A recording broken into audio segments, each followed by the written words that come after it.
second. And you're now notified we're recording.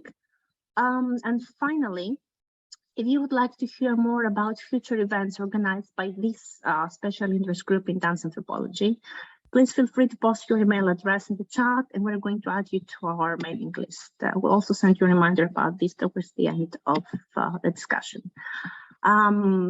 So before we get started, and while we're still admitting people in the discussion today, I would like to ask the coordinator of this special interest group in dance anthropology, Ioannis Manos, to share a few things about the group's composition and the group's goals before we delve into the discussion. Thank you, Yannis. Okay, thank you, Eleni and Sergani. On behalf of the group, I would like to express our joy for having our second event. This is our second event, online event of our group, and for having the speakers and everyone who's attending with us here. This group was established in April 2022, and it operates within the auspices of the Association for Social Anthropologists in Greece. And I think before I say a few things about the group, I think it's the right moment to ask the newly elected president of the association, Eleni Papagaroufali, to just say a few words. Eleni, over to you. Thank you very much, Yannis. It's a great pleasure, but mostly it's an honor for us that we have been elected to this new board. It's the second board of our association, and I would like to thank by heart for this election everybody, the whole community of anthropology in Greece. And furthermore, it's a great pleasure to work with Dr. Eleni Sideri, Dr. Falia Valeraki, Dr. Savas Triadafilidis, Dr. Yannis Kyriakakis, Dr. Pavsanias Karathanasis, and the instant candidate Vula Zotali as well, Panas Karababas. On behalf of our board, I want to thank by heart also Katerina Rozakou, the previous president, and also Labrini Stiliou and Raya Lignou for their great job and also the strong support to our new beginning. We hope that Greek society needs anthropology and anthropologists, an anthropology that is about loving and caring about people, with critical thinking, and to quote a very good friend and a very good colleague from Scotland, Stavroula Lepecki, there is no axiomatic truth in our society, and that's the way we have to think about. Thank you very much. Let's enjoy our meeting today. Yanni.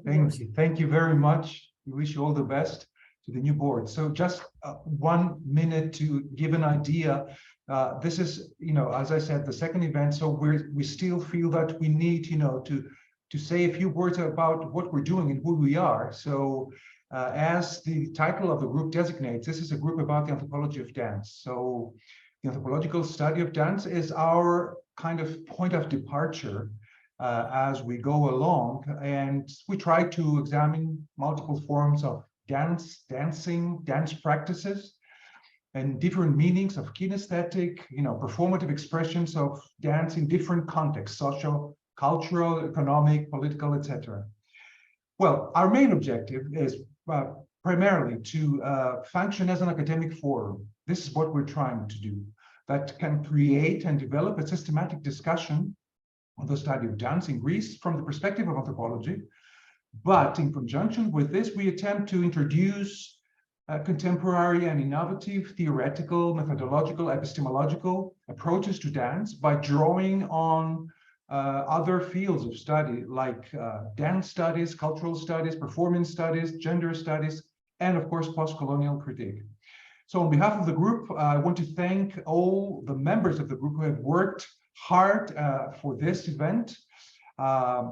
We want to thank the Association of Social Anthropologists in Greece and the Department of Performing and Digital Arts that are supporting, from the University of Peloponnese, are supporting this event. Thank you very much. Eleni, back to you. Right, thank you both. I think without further ado, we should get started, and I will give the floor to my colleague Sergeni, who is going to introduce us to today's discussion. Hello, everybody. I'm very happy to meet you all on this online event. As you already heard, this is the second meeting of this dance group on social anthropologist association. And this event has the title Experiences of the Dance Phenomenon, Materialities of Practice and Observation. I was just ready to share a few thoughts of how we came into this theme and what kind of questions we put ourselves with Eleni in order to decide to do the event. So I am a dance historian. Eleni is a social anthropologist with a special interest in dance and with a dance experience, but her PhD was on extreme weather phenomena.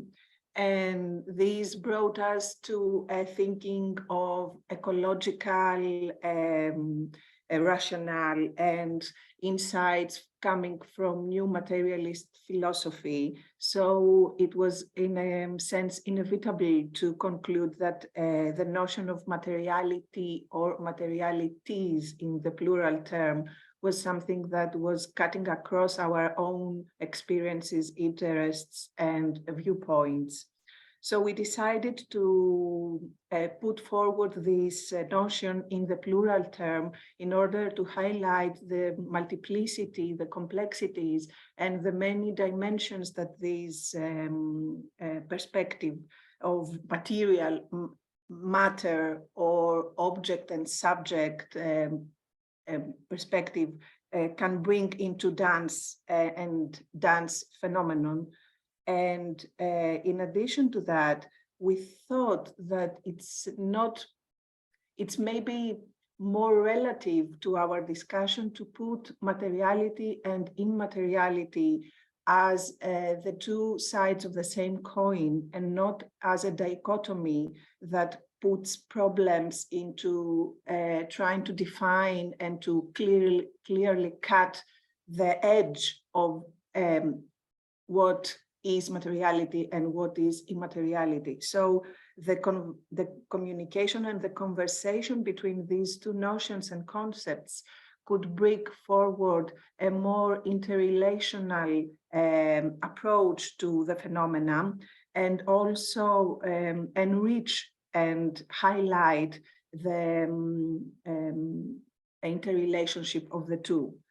One more and last thought, because I'm coming mostly from the historical part of dance studies, my experience in the archive made me think that it's very crucial to bring materiality and immateriality together, because in my work in the archive, in my work in my office, and in my work on the stage, I could all the time feel other bodies dancing with me, and the material traces of other dances becoming apparent in my dancing. So as Andre Lepecki used to say, this effort to reenact, to come to bring into life something that has been done before has the potential to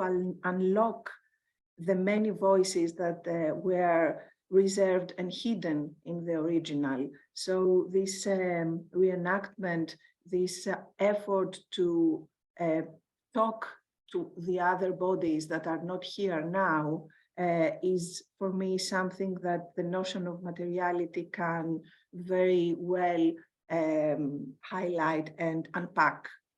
So with this short introduction, I would like to introduce Thomas Kampe, our first presenter tonight. Thomas has worked as a performing artist, researcher, and somatic educator across the globe. And he was, between 2012 and 2022, worked as a professor of somatic performance and education at Bath-SKAE University in the UK, and where he also co-directed the Creative Corporealities Research Group. He's a Feldenkrais method practitioner and the author of many articles and books on Feldenkrais and choreographic composition and embodiment. So we are very pleased to have you with us, Thomas, and the floor is yours. Thank you very much.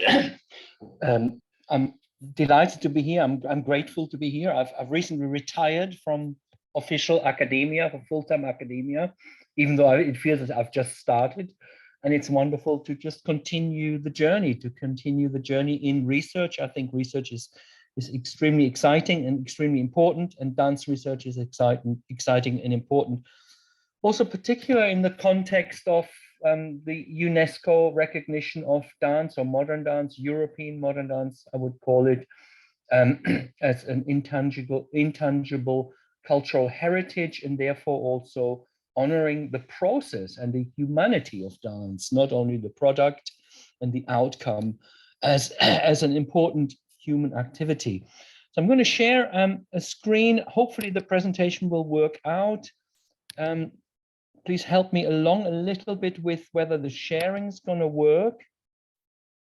And I'm going to press that little button. There's no response at the moment, but there's a response, and I'm going to just go back to the beginning. Can you see that slide? Someone could say something, because I can't see you at all. We can see the slide. We can see. Photograph. Yeah. Yes, With the yes, title, Basement. Say again? It's the slide with basement dances as a title. Yeah. Excellent. And I just go to this. Good. So basement dances, retracing a fading heritage. It's a brand new project I've been involved in, even though it's a project I'm going to talk about, which I've been involved in for maybe 36 years, 35 years. So I'm going to talk about. I think your screen is Yes. frozen. Is it just for me? No, No, because we can see the full presentation loading, but it hasn't loaded yet. Okay, so I'm going to stop the sharing. I'm going to share the PDF then. Okay. I'm going to share again. Apologies. I think that should be the one. Can you see me scrolling back? Can you see Yes. something now? Yes. yes, And you can see the second slide? yes. Okay, so I'm going to talk about current choreographic practice research. I come from practice. I don't talk much in these contexts. I come from practice. I talk about research, ongoing research, and past research. Both of these projects I'm going to be talking about had the aims of to reactivate really choreographic, forgotten voices, exiled, marginalized, and nearly forgotten European modern dances, particularly Jewish modern dances. It explores what we called, with some collaborators, the soma ecstatic, a dynamic somatic retracing of memories, personal experience, and embodied utterance as choreographic material. It suggests a bringing, a resomatizing, a re-embodying as tools to unarchive, reenact, and gather multiple traces of past dances, and technologies. Oops, and it's not moving on. Why it's not moving on? Oh yeah, okay. So the title of the project, Basement Dances, comes from a project I'm currently doing with my colleague, Dr. Klappenberg. It's a collaborative research project which aims to document and embody and reactivate the creative practice of the late choreographer, dancer, and pedagogue Hilde Holger, was born in Vienna in 1905 and 2000 and died in 2001. And I was very fortunate Same as Claudia Kappenberg, who's down here on the left. I'm the very young person on the right, smiling. We were very fortunate to study and work and assist and choreograph with Hilde Holger over a decade until her death in London, until her death in 2001. Just to say a few things about Hilde Holger, she was a prominent Jewish modern dance practitioner in pre-World War II Vienna. She left Austria in 1939, taught for 1 year in hiding, worked in hiding in small studios, in secret studios in Vienna before she left for exile in India in 1939. Her entire family was killed in the Shoah. Olga spent 10 years in Bombay, continuing her pedagogy and choreographic practice. She settled in London in 1948 and taught in her basement studio in Camden until her death in 2001. Here's an image of a Bauhaus-oriented dance, the mechanical ballet from the early 1920s. Here are a few pictures of Hilde Holger as a solo dancer, a painting by her good friend Felix Harta, who died in the Shoah too, and an image of masked dancers here from the 1920s. She was very well known and kind of drifted into a nearly forgotten place over her prolonged period. But she didn't only make serious dances, she was quite frivolous and funny, and she always loved to kind of share slightly frivolous and dirty jokes with us, even in old age. And you can see already in her young career as a dancer here with the Bodenwieser company, they were not shy. They were not shy modern dancers. They were erotic, powerful women who were as seriously modern and dramatic as they were cabaret oriented and frivolously oriented. An image of a dance from 1931, Icarus, a solo dance by Hilde Holger on the left in a kind of backbent ecstatic position. And I was fortunate to recreate this together with Hilde. We showed this work in 1991 in Malmö at Malmö Dance Festival, the solo Icarus, which I danced there. Here, a drawing by a artist called Helena Halterstedt in 1991 of me dancing. Hilde Holger had a school when she was 23 years old in Vienna in the Ratibor Palace. She had about 150 students there. She talks about, I founded in Austria my own school and troupe of modern dancers, 23 years old. I had the best musicians and painters. She was always working interculturally and working with music, with visual artists, with sculptors, as I felt that the present century demands the mellow individual in which all the aspects of the full personality are completely developed. This is from one of her essays. I feel that the modern dancer, she says, must not only be a mechanical instrument without spirit.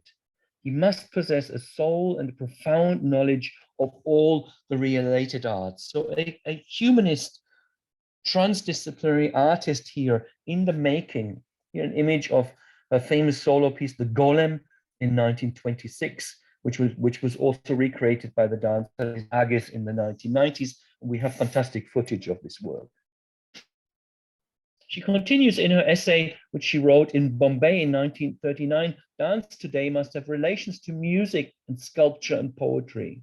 Like them, it can justify its existence only if it gives rise to profound emotions. She was an expressionist in her origins. It is not art for art's sake, and it is not meant only for the eyes, but for the soul, in a truly Isadora Duncan fashion. Modern dance is seeking arts and modes of expression. The image on the right is a piece by Hilde Holger, The Orchid, in 1933, a group piece which Hilde recreated throughout all her lives, also with us in the 1990s, and we restaged this work in 2006 after her death at the Laban Center.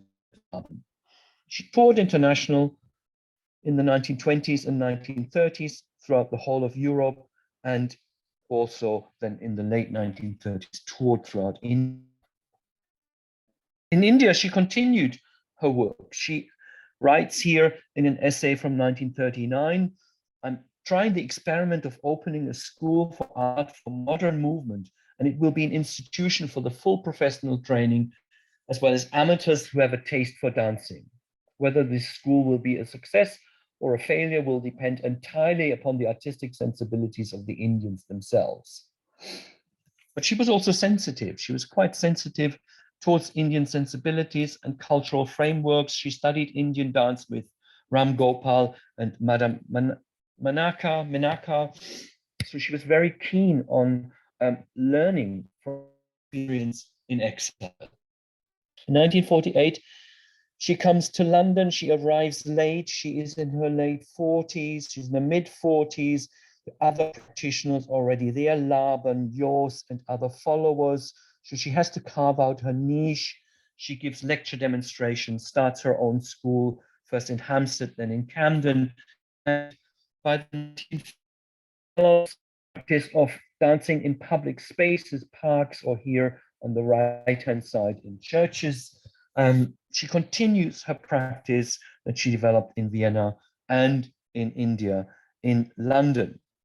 Here a picture of Hilde Holger in the 1960s, taken by the Bodenwieser dancer Barbara Cookson, who visited her in by the Sydney-based Bodenwieser dancer Barbara Cookson, who visited her in 1968. In the 1970s, she really pioneered a community-oriented dance practice in London, working with diverse communities, children working with adults, professionals working with amateurs, people from different cultural and ethnic backgrounds working together. She was really leading the way in a diverse community-oriented dance practice. In the 1980s, late 1980s, myself and colleague Liz Agis discovered Hilde Holger and brought a whole new generation of young dancers to Holger, and started already then to recreate works of her, stage celebrations of her life and of her work, and we recorded about 50 hours of her classes, which we have now digitized, and we are working at the moment with finding out what we can do with the material. She continued to teach until she was 90 years old. Working with Holger also meant many other things than just teaching, than just going to class with her or dancing with her. It meant also being a friend and a social carer. A project which relates to Holger, which I've just finished literally last year or 2 years ago with choreographer Carol Brown in New Zealand, was a project called Releasing the Archive, which was really concerned with re-somatizing and reactivating the choreographic practices of Holger's teacher and mentor, the choreographer, the Jewish Viennese choreographer Gertrud Bodenwieser. We worked with many organizations, historians, but also ex-dancers who gave us access to the archives, their own personal archives. Bodenwieser talking about prophets of hope and creativity, as prophets of hope and creativity here in Shona Dunlop McTavish's archives in New Zealand. The aims really here were to create choreographies of repair, to raise awareness of the European Jewish dance diaspora that continued in Australasia after the Second World War, and to make connections between Ausdruckstanz, early 20th century contemporary dance and somatic practices today. Repair and to revitalize the significance of Viennese Ausdruckstanz to being explicit about their corporeal and emancipatory dimension.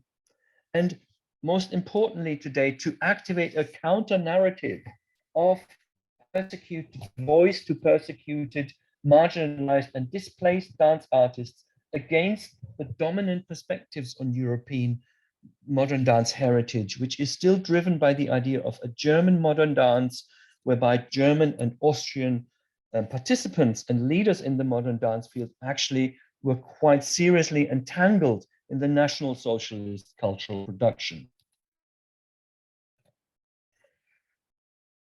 Activities, we studied archive material, photos, notebooks by 4 particular dancers, Shona Dunlop McTavish, Hilary Naper, Hilda Holger, and Barbara Cookson. Reenactment as choreographic workshop processes to really come to the essence and to re-embody and re-bring alive again the philosophy and ethos of the work of Gertrude. We developed somatic informed workshops. We did them in the United Kingdom, New Zealand, Germany, and Vienna, and they were always, of course, accompanied by discussions, theorization, and documentation.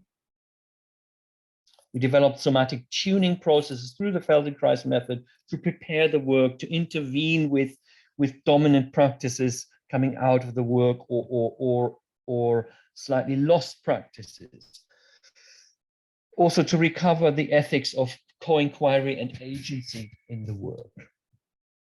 We brought back to life the Bodenwieser processes, bar and gym work, their space forms, dynamic practices, working with entanglement partnering practices, set etudes and improvisations to create choreographic bodies and material of the ecstatic, the grotesque, the eccentric, and what we call bodies of conflict. We looked at somatic narratives that were perhaps lost in the transmission over several generations of the technique of Bodenwieser. We had research presentations, articles, chapters written about this, plus also developed a whole choreographic Feldenkrais informed process through this work. I was very fortunate to meet the 103-year-old dancer, Bodenwieser dancer Eileen Kramer, demonstrating dancing and water lilies, Bodenwieser's water lilies for me in Sydney in 2017, here in a cafe dancing over a cappuccino. Several artistic outputs coming out of the project, a film released in her archive, produced in 2017, here shown in the public space on a large screen in Auckland, the immersive performance Lost and Found in and around the Q Theatre in Auckland, but not on stage everywhere else, but on stage, around, behind, above, and below the stage. A screen dance installation displaced, which was shown in Austria and the United Kingdom, and a mobile phone installation, which world. Here, a few more photographs here of the programs of the Lost and Found, the project, the immersive theatre project together with Carol Brown in Auckland 2017. I constructed an 8-meter high video installation with Colombian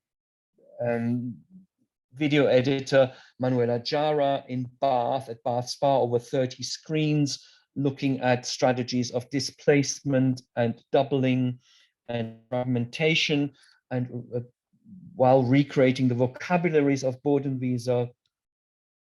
And here a mobile phone of a toolkit to make dances that move, or moving dance, or to make dance move, dances that migrate. Part of an exhibition, Good Bags and Bad Bags, and the exhibition would travel from Frankfurt to Kampala to Sydney, Kuala Lumpur, and to China and Kuching, then returning to Frankfurt. And in several places, dancers made response to the work to Gertrude Bodenwieser.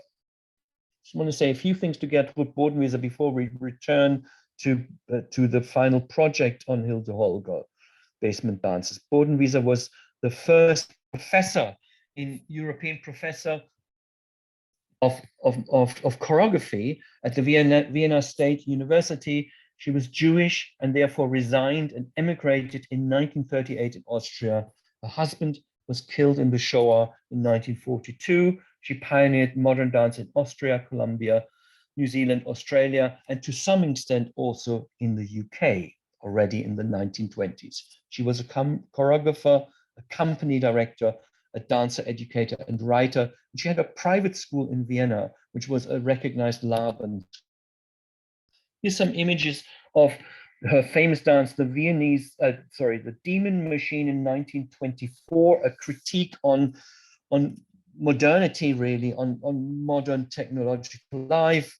This was the first international, this was her first company that did that. She had several companies. The first company went on to international tours. She had several companies in Europe and Australia. Her works were dance dramas, humorous works, and Hilde Holger, my own teacher and friend and colleague, was part of her first Tanzgruppe. Here she is in the middle, standing with her arms crossed in Gertrud Bodenwieser's Demon Machine in 1924 in Vienna. Bodenwieser created also a famous piece, a cycle of pieces called Rhythms of the Unconscious. Hilde Holger recreated this work in 2000 with myself and Claudia Kappenberg, dancing the dance of lust. She called her own Freudian pedagogy influenced on, she called it the dance of the own self, the Tanz des eigenen Ichs. She called modern dance and the practice of dance the great revolution of freeing the human mind through movement. Here are a few more images of the early Bodenwieser Tanzgruppe in Vienna.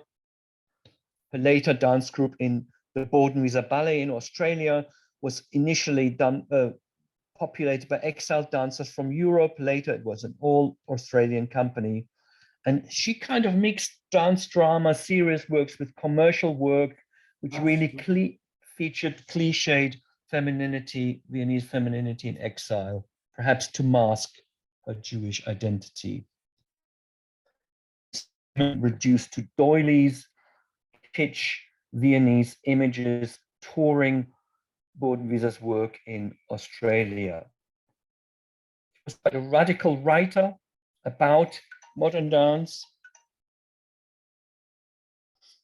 Already in 1926, she writes about the rejection of modern dance, of the traditional ballet aesthetics.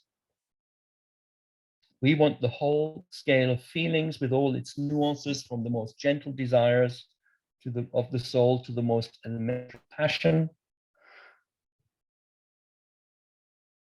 Conventional modes of performance do not satisfy us anymore. These seem to be to us concerned with external appearance, superficiality, and emptiness. Here are a few more images of the Bodenwieser Ballet. And here she writes quite a radical letter to Hilde Holger from a trip to South Africa in 1948. She talks about, to save the art of dance, all danseurs and ballerinas must disappear.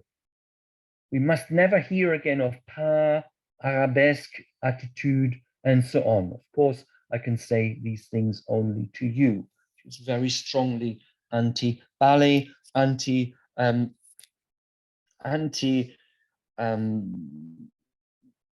hybrid forms in dance, even though she herself called her company Ballet, Bodenwieser Ballet, in the 1940s and 50s. I'll move on to the final project now, which takes 2 or 3 minutes to go through. So this is the house of Hilde Holger in 27 Oval Road on the left. And the classes Hilde Holger taught in her since 1953 were held in her basement. You see the picture in the middle at the bottom. You see the picture of the basement down there. And this was Hilde's very small, glamorous studio. She spent 50 years in teaching and choreographing. Here, an image of the studio now with her daughter and an Australian dancer visiting a few weeks ago there. It has become a kind of studio flat, but it's still unfinished. And the bar, well, some of the bars are even down there. This project is Basement Dance. This is a project of collaborative project between myself and Dr. Claudia Kappenberg. We're both practitioner scholars. We work extensively with Hilde Holger. We have recently digitized 50+ hours of material, which was filmed in the 1990s on Video 8.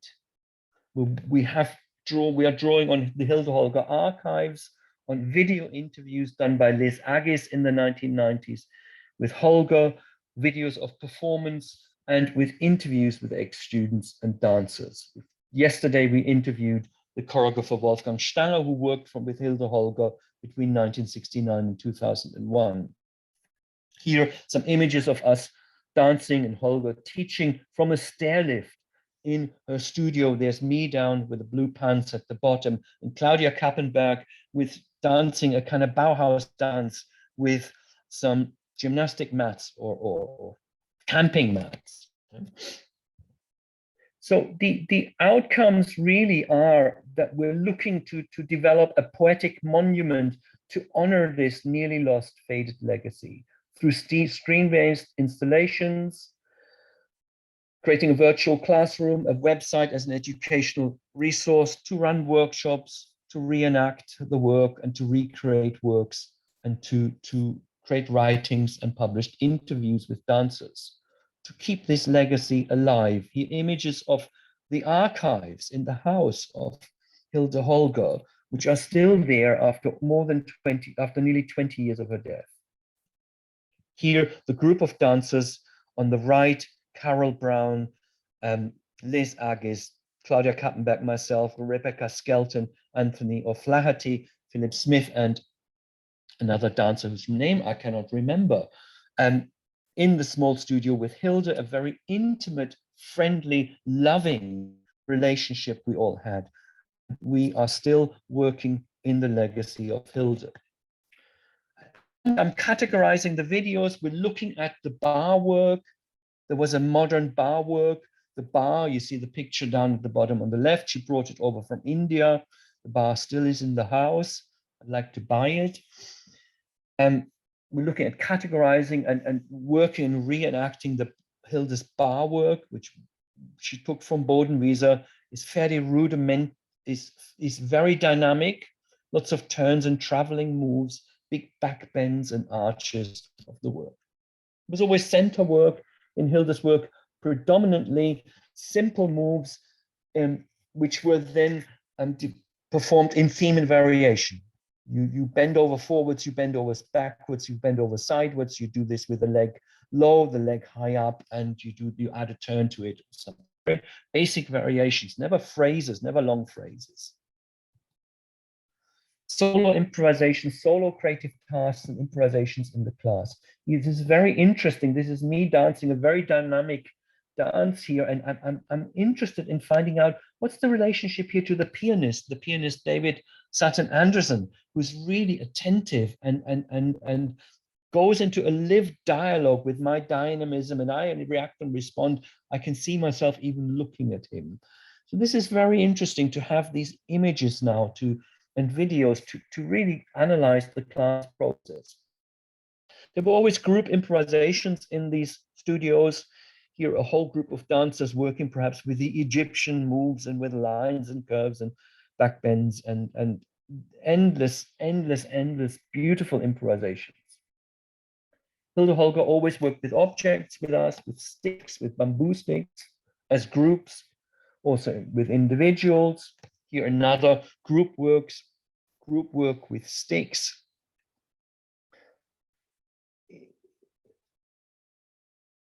Here another piece with bamboo sticks. She made some fantastic performances, which she performed at the Hampstead Theatre, which looked really like Oskar Schlemmer-like stick dances. Working with hoops, we regularly work with hoops in Holger Studios, interacting or solo works, fantastic, the anarchic dance with hoops by the choreographer Liz Agis. Here Liz Agis dancing and Hilde Holger observing her entanglement and getting completely into a sense of being caught in the hoops in a twisted and angular shape. And then group compositions. There was always time for group compositions, improvisation, or setting the material, or even working on pieces for Holger. Holger was always an extraordinary observer and very visual. A recent observer of these videos said she was really a cubist, and that makes a lot of sense. So we'll have lots of writings by Hilde Holger from the archives about Bodenwiese, about herself, about dance, about life, and I've used this particular piece of writing by Holger for a piece of photography I made for a company in Chichester a few years ago. So just to conclude, Claudia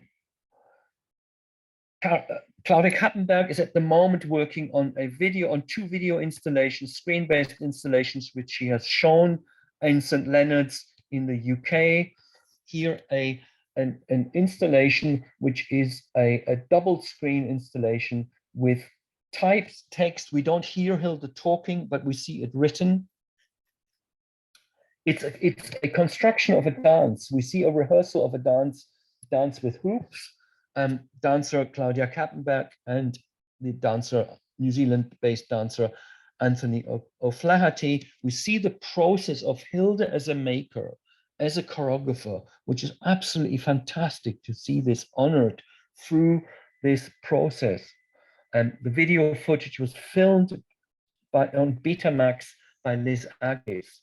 But we also see the same project then in performance. We see Holger commenting on the performance. We see the performers on stage actually performing the final piece. So we have on this video installation Holger talking, Holger interacting with the dancers responding in rehearsal, but then we see the dialogue of the rehearsal process with a final performance. A very beautiful small installation which shows Hilde as a dance maker. The second installation is an interview with Hilde Holger, which we can listen to through earphones, which mixes an interview with Hilde Holger by Liz Agges together with historical images, which images from her house, paintings here, a photo of a sculpture of Hilde, or a review by Konrad Schuller here on the left. So it's a triptychon installation by Kappenberg to honor Hilde Holger. So I felt that the work really begins to show the person Holger, the person Hilde Holger at work. It doesn't show the work, it shows Holger at work. And I think this really honors Holger's motto here, which she brought home to me in 1988. She said, in order to be a dancer, you have to be three things: a good technician, a good artist, and a good human being, whatever that means. But I feel it's really, really important to honor this work. And for me, it's as a German scholar, dancer, artist who was born in a certain generation, second generation perpetrator, German post-World War, it's been an honor to work with a Jewish artist and to have to stand in the legacy of her and to be able to reenact and to preserve and to further develop the vision of someone like Holger, for whom dance was really a modality of survival. And apologies for running over. I have here also a bibliography. I can share this presentation with all of you. Of course, thank you very much.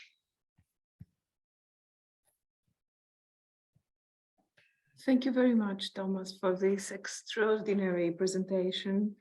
There are some hands raised already. In the beginning, we discussed with Eleni and we decided to keep the questions for the end of the panel. But if there is something very urgent that you have to ask Thomas, please do so. I mean, it's really up to you. Do you want to keep the question for later on, or do you want to put it now?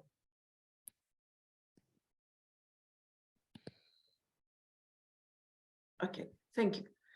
So we move on to our next presentation. Mimina Pateraki, Dr. Mimina Pateraki is an anthropologist and dance teacher. She teaches sociology and anthropology of the body and gender and supervises postgraduate thesis at the Hellenic Open University as a tutor. She has taught anthropology of performance at the University of Thessaly, history and ethnochoreology at the University of Athens, and she also works as a staff directorate of research, department and planning at the municipality of Korydallos. And she is the new president of the board of directors of the Association of Social Anthropologists Greece. So, Mimina, the floor is yours. Thank you, Stergeni.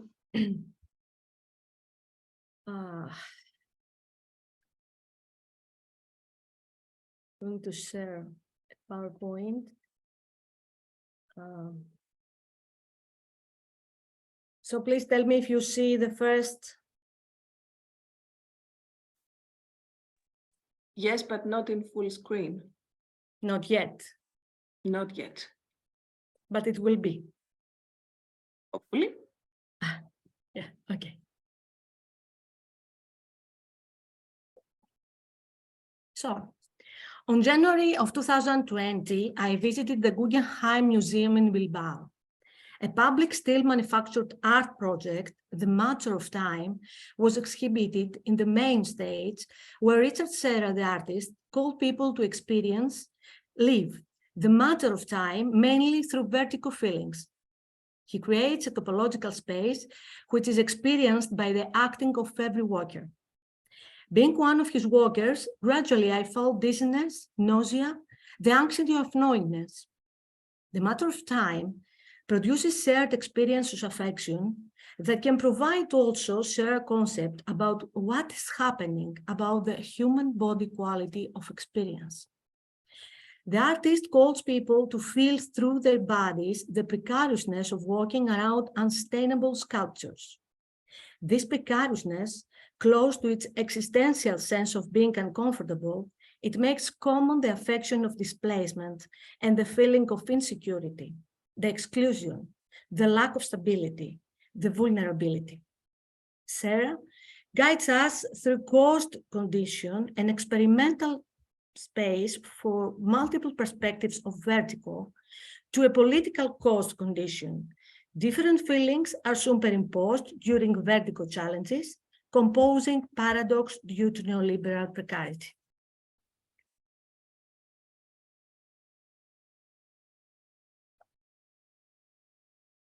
So do you see the next slide? No, unfortunately not. No, but we can stop PowerPoint now and share something else. Where is it?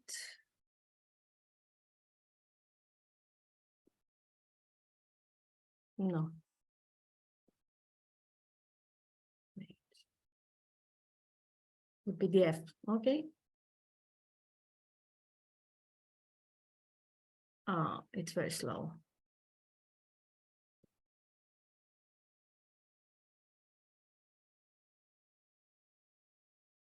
Actually, it's not opening the PDF.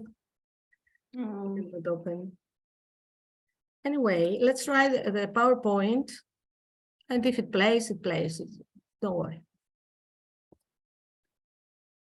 Well, we're here. So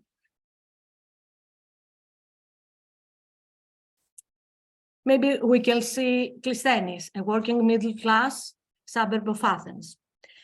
Thinking my interlocutors in Klisthenis, I felt my experience to share torch ellipses and spirals as a challenge to think chronic crisis in Greece as a locus where different affective qualities of vertigo can be performed. Today, I'll highlight ways in which dance can bring to the fore different temporal and emotional qualities by producing multiple materialities.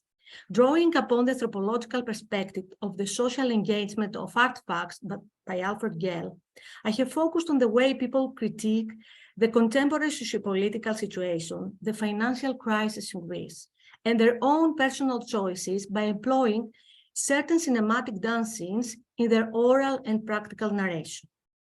I have studied specific cinematic dance performances focusing on the way in which they can mediate historical time and social memory.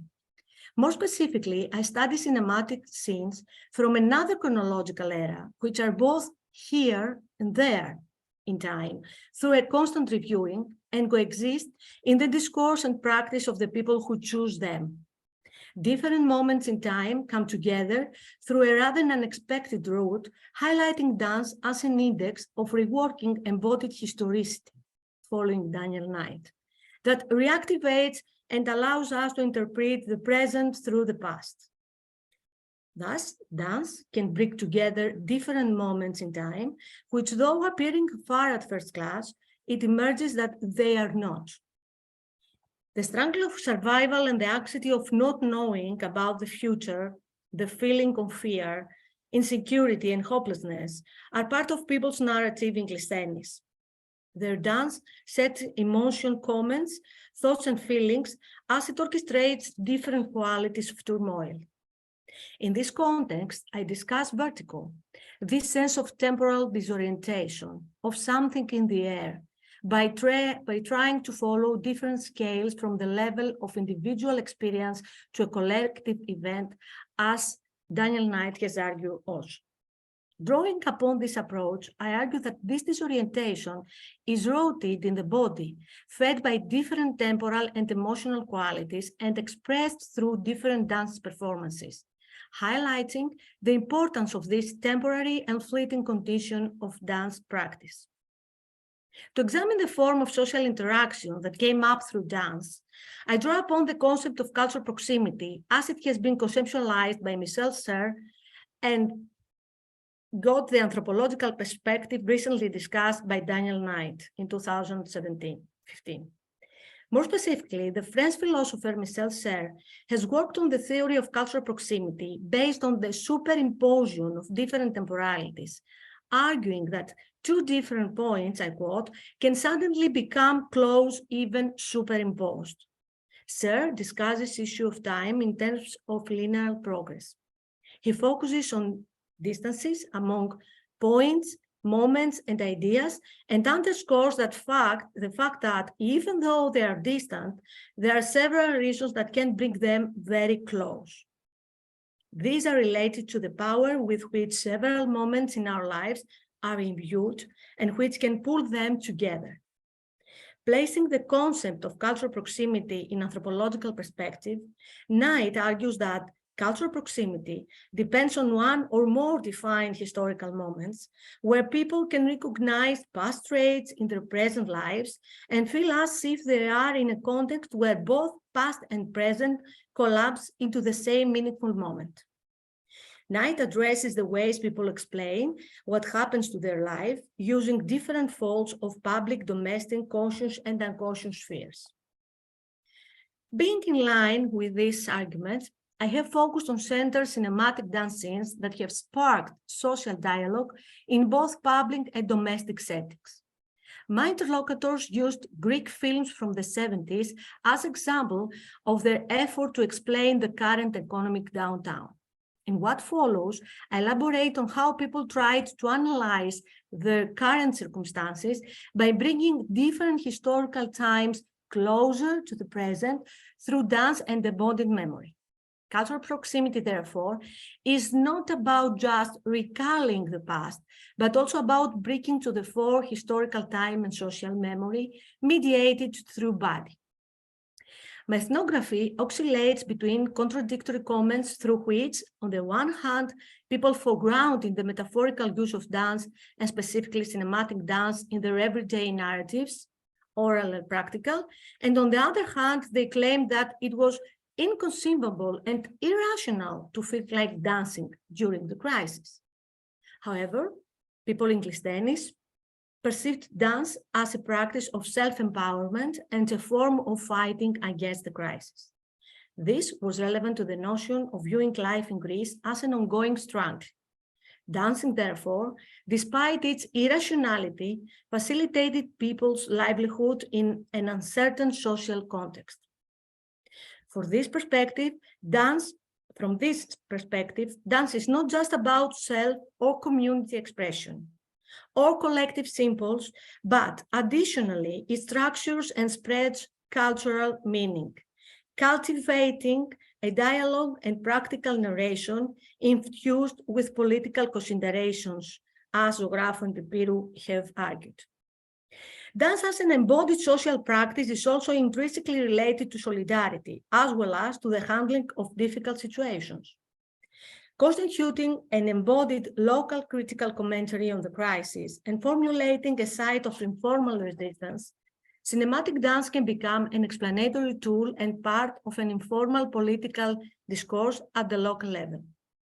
According to Theodosopoulos, anti-austerity local discourse can be acknowledged as indirect resistance to neoliberal economic priorities and provide an explanation of the crisis. Theodosopoulos calls for the depathologizing of vernacular political discourse, and he explains that, I quote, when applied to social processes, pathologization, the tendency to treat a condition as psychological abnormal usually aims at delegitimizing the social process in question. Its dismissal as either detrimental or unreasonable, or even unhealthy and potentially destructive. Moving beyond their denigration as irrational or pathological, I highlight the power of both local political discourse and of dance.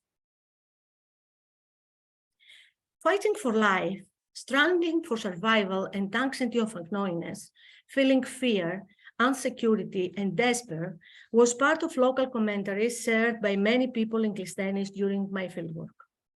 Feeling that economic austerity had turned their lives upside down, some of them used to say, I'm desperate, and unfortunately, they still do. One of them is Alkis.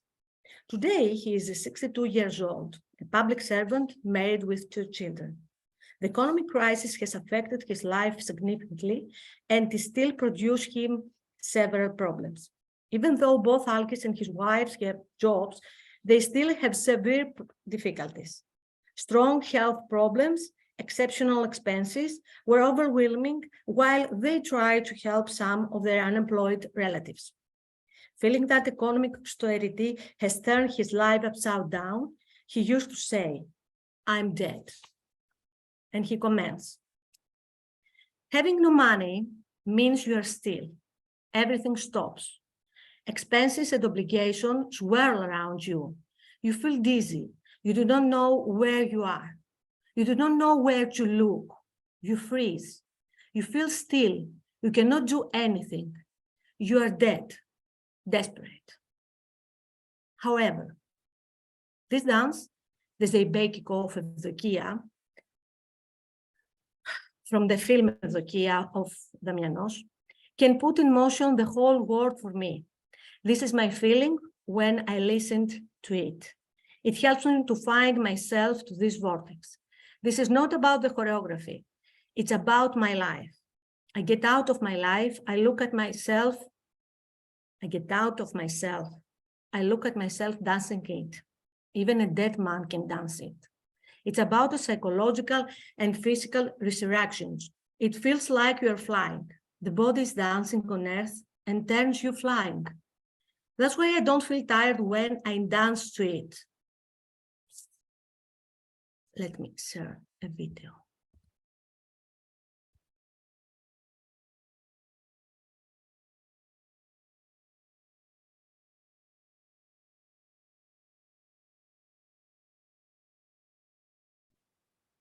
Do you see it? Yes, we see the screen. Yes, we can.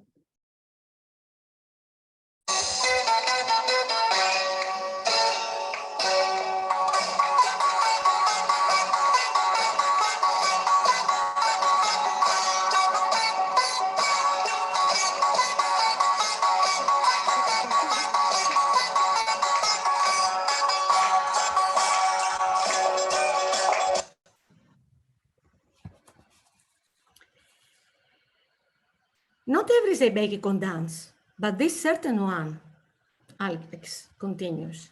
Let me explain. It was winter before the dictatorship subversion at 1973. I was 15 years old. I brought the vinyl record with a song from the film. I had to work for an assignment that was part of a school celebration. It was a study on Lepecki dance. First, we had to talk about it, and then someone had to dance. As I was very fond of this kind of music, my friend suggested that I should do it. Following the celebration, I danced it every time after that, and it was my dance.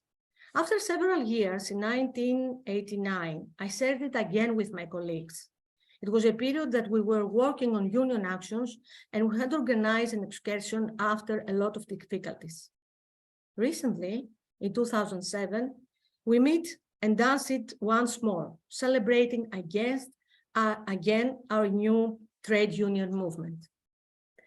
A cinematic dance performance penetrates his life and materializes his struggle against a way of life that becomes worse every day. Through this dance, he becomes alive. He sets in motion his body, mind, and soul. As Alkis explained, this cinematic dance brings together different significant moments from his life, which overlap at the current juncture. The dance has an ability to motivate him, although things seem to have come to a halt, constituting a commentary about austerity, as well as asserting his choices to fight for a better life instead of becoming resigned to his fate. Since 2011, people have shared different stories of difficult times. Bodies injured by different causes in the midst of loss try to convince a new self to emerge somewhere between courage and denial, as Kocher underlines when discussing the traumatic experiences of natural disasters. This tension within us is fed by different temporal and emotional qualities and is expressed through different performances, where dance can have an important place, producing multiple materialities. The sense of nausea and unreality that people experience in strong health problems, the turmoil in the mind of people experiencing dementia, could be said that traps them in another temporality. Being trapped in a time that is not your time, that is not what you expect, and that you find that you cannot get out of it until it potentially ends, forms a sense of temporary disorientation in a critical period, a sense of life in vertigo. Vertigo, I quote Daniel Knight, is that something that moves in the atmosphere. It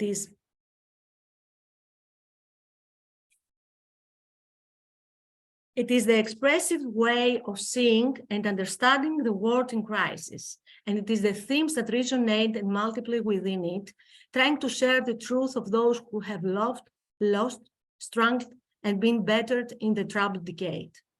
The shift toward dance as an empowered, embodied artifact that mediates social action allows us to recognize new modes of action within contemporary urban environments where dance as an index of embodied reworking historicity, it causes recognitions of the past in the present and ferments pieces of the past, present, and future in order to understand a critical event and allow the acting subjects to emerge from the various residues they experience. Full of stress and sustainable sense, Thalia underlines. Sometimes I feel like walking on a thin rope. Any wrong movement can be damaged. I have to do so many things to handle different situations, toxic people. I can't realize what is happening to my life. It's so unpredictable, it seems that I cannot fit anywhere, neither here nor there. I cannot stand anywhere. I'm in a continuous whirl, uncertainty, displacement, and loss. Loss of dreams, loss of time with my kids, loss of time with my husband. Thalia told me after finishing her dancing from another very famous film. There were a lot of times that I felt that I was captivated into a time that was not my time, that this was not what I was expecting, and unfortunately, there was no escape. Who can dance? Who can live when there is no bread on the table? When the stomach is empty, who cares about us? Who cares about our willing to dance, our effort to do so? There is no place to stand, no place to dance. Athena, 50 years old, dance teacher, had introduced me immediately to her vortex of uncertainty about her dance, her table, her stomach, her hope. People in Clisthenes lack stable working and steady incomes and strongly feel the anxiety that they are confronted with unemployment many times in the year. Informal, temporary, contingent work is the predominant mode of a livelihood for the most of them. They are facing vulnerability, displacement, insecurity, experiences and feelings of anxiety and loss of hope for the future. In addition, not having secure jobs or steady incomes is mutually related to social exclusion in many different ways. Beyond differential distribution of risk, neoliberal precarity describes and conceptualizes this unpredictable cultural and economic terrain and conditions of life. Vertigo, though, I quote, goes further than precarity, permits material relations and skews temporalities, is a central motive of the prevalent mode at a time of seemingly interminable social upheaval in a complex sociopolitical historical scene. People in Clisthenes reveal conditions of being disoriented and confused, full of dilemmas about present and future. They have felt nausea and the sense of unreal. They have described their fear feeling and ongoing struggle for life, displacement, sensing a paradox, being neither here nor there, that this vortex spins them to the unknown. The loss of dreams, livelihoods, and loved ones to the violence of crisis has left an indelible mark of the essence of being and becoming. Dance, as an embodied artifact, is not an unwritten surface that waits someone to write or to write for, to give it its meaning, but especially through time mediation, have a transformative value to produce different materialities. While it can materialize sociability, responsibility, confidence, self-empowerment, solidarity, hope for freedom, it can also materialize imposing power, feeling uncertainty, fears, desperate, disorientations, pains. Dance materialities invite us to think about the materiality entity of the body, its discourses and practices, lived experiences, emotions, desires, social expectations, and political claims. Multiple dance materialities invite us to consider the way in which we perceive the life. They invite us to feel life as a process and not as the realization of predeterminate forms. To think life as a process within which forms are born and find their place. Multiple dance materialities invite us to move beyond representations and revivals, index catalogs and guards, and challenge us to work with the ways artifacts engage our lives, the way social relations are constituted from lived experience full of multiple embodiments. Our dance orchestrates our sense, affections, thoughts, and put in motion several initiations. Dance heritages matter drawing upon the world around them. They are growing with us, around us, through us. Can never be full, but always under construction in a real-time process, a process of maturity. I'll go back to what Alkis told me a year before. I'd like your concept on vertigo stories. For me, all these feelings mean desperate. My life's an ongoing struggling for survival. For many years, I cannot stand up on my feet. I really feel desperate. I wish you to find a way to talk about this openly to our society. People have to understand that they are not alone. We share same feelings. We have to move together. This is not about destiny. This is our future. Thinking all those who love to dance and enjoy their life through it, but also those who got into the dance and are forced to dance, those who cannot find a place to dance, whose own dance may be, for some reason, be excluded. Someone can safely argue that dance and the discussion about it comes to illuminate cracks and fissures, highlighting how many different ways dance can shape multiple materialities that provoke and meet our thinking, seeking to look and reflect beyond taking for granted ideas and listen to the continuous becoming of the self to which dance also guides us. Thank you. Thank you very much, Memina. Yes, there are some questions and some applauds also. But I would like all to suggest to keep your questions to the end, or if you want to write them down at the chat so we can have a list of questions at the end so we can all the panelists answer them. And I think it's time to move on to our next presentation. And Gina Iottaki, Dr. Gina Iottaki is an assistant professor in the Department of Performing and Digital Arts at the University of Peloponnese.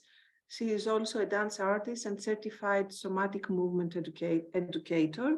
She's a research associate in the NHS Department for Research and Development Northwest in the UK. Gina? Hello, everyone, again. And it's a really great pleasure to be with people from close and from afar. I'm just gonna try once more to ensure that the PowerPoint works, and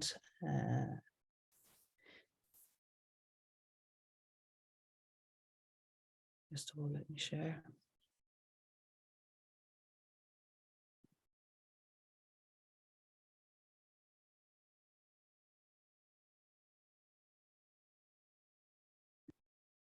I will click on the slideshow in a second. I just wanted to be sure to be able to see you all. So you'll be able to, right now you'll be seeing my, sorry, where is the slideshow? Why can I say the slideshow? Oh, there it is. And just make sure that, can you see the second slide? Yes. Yes. So this is working. Okay.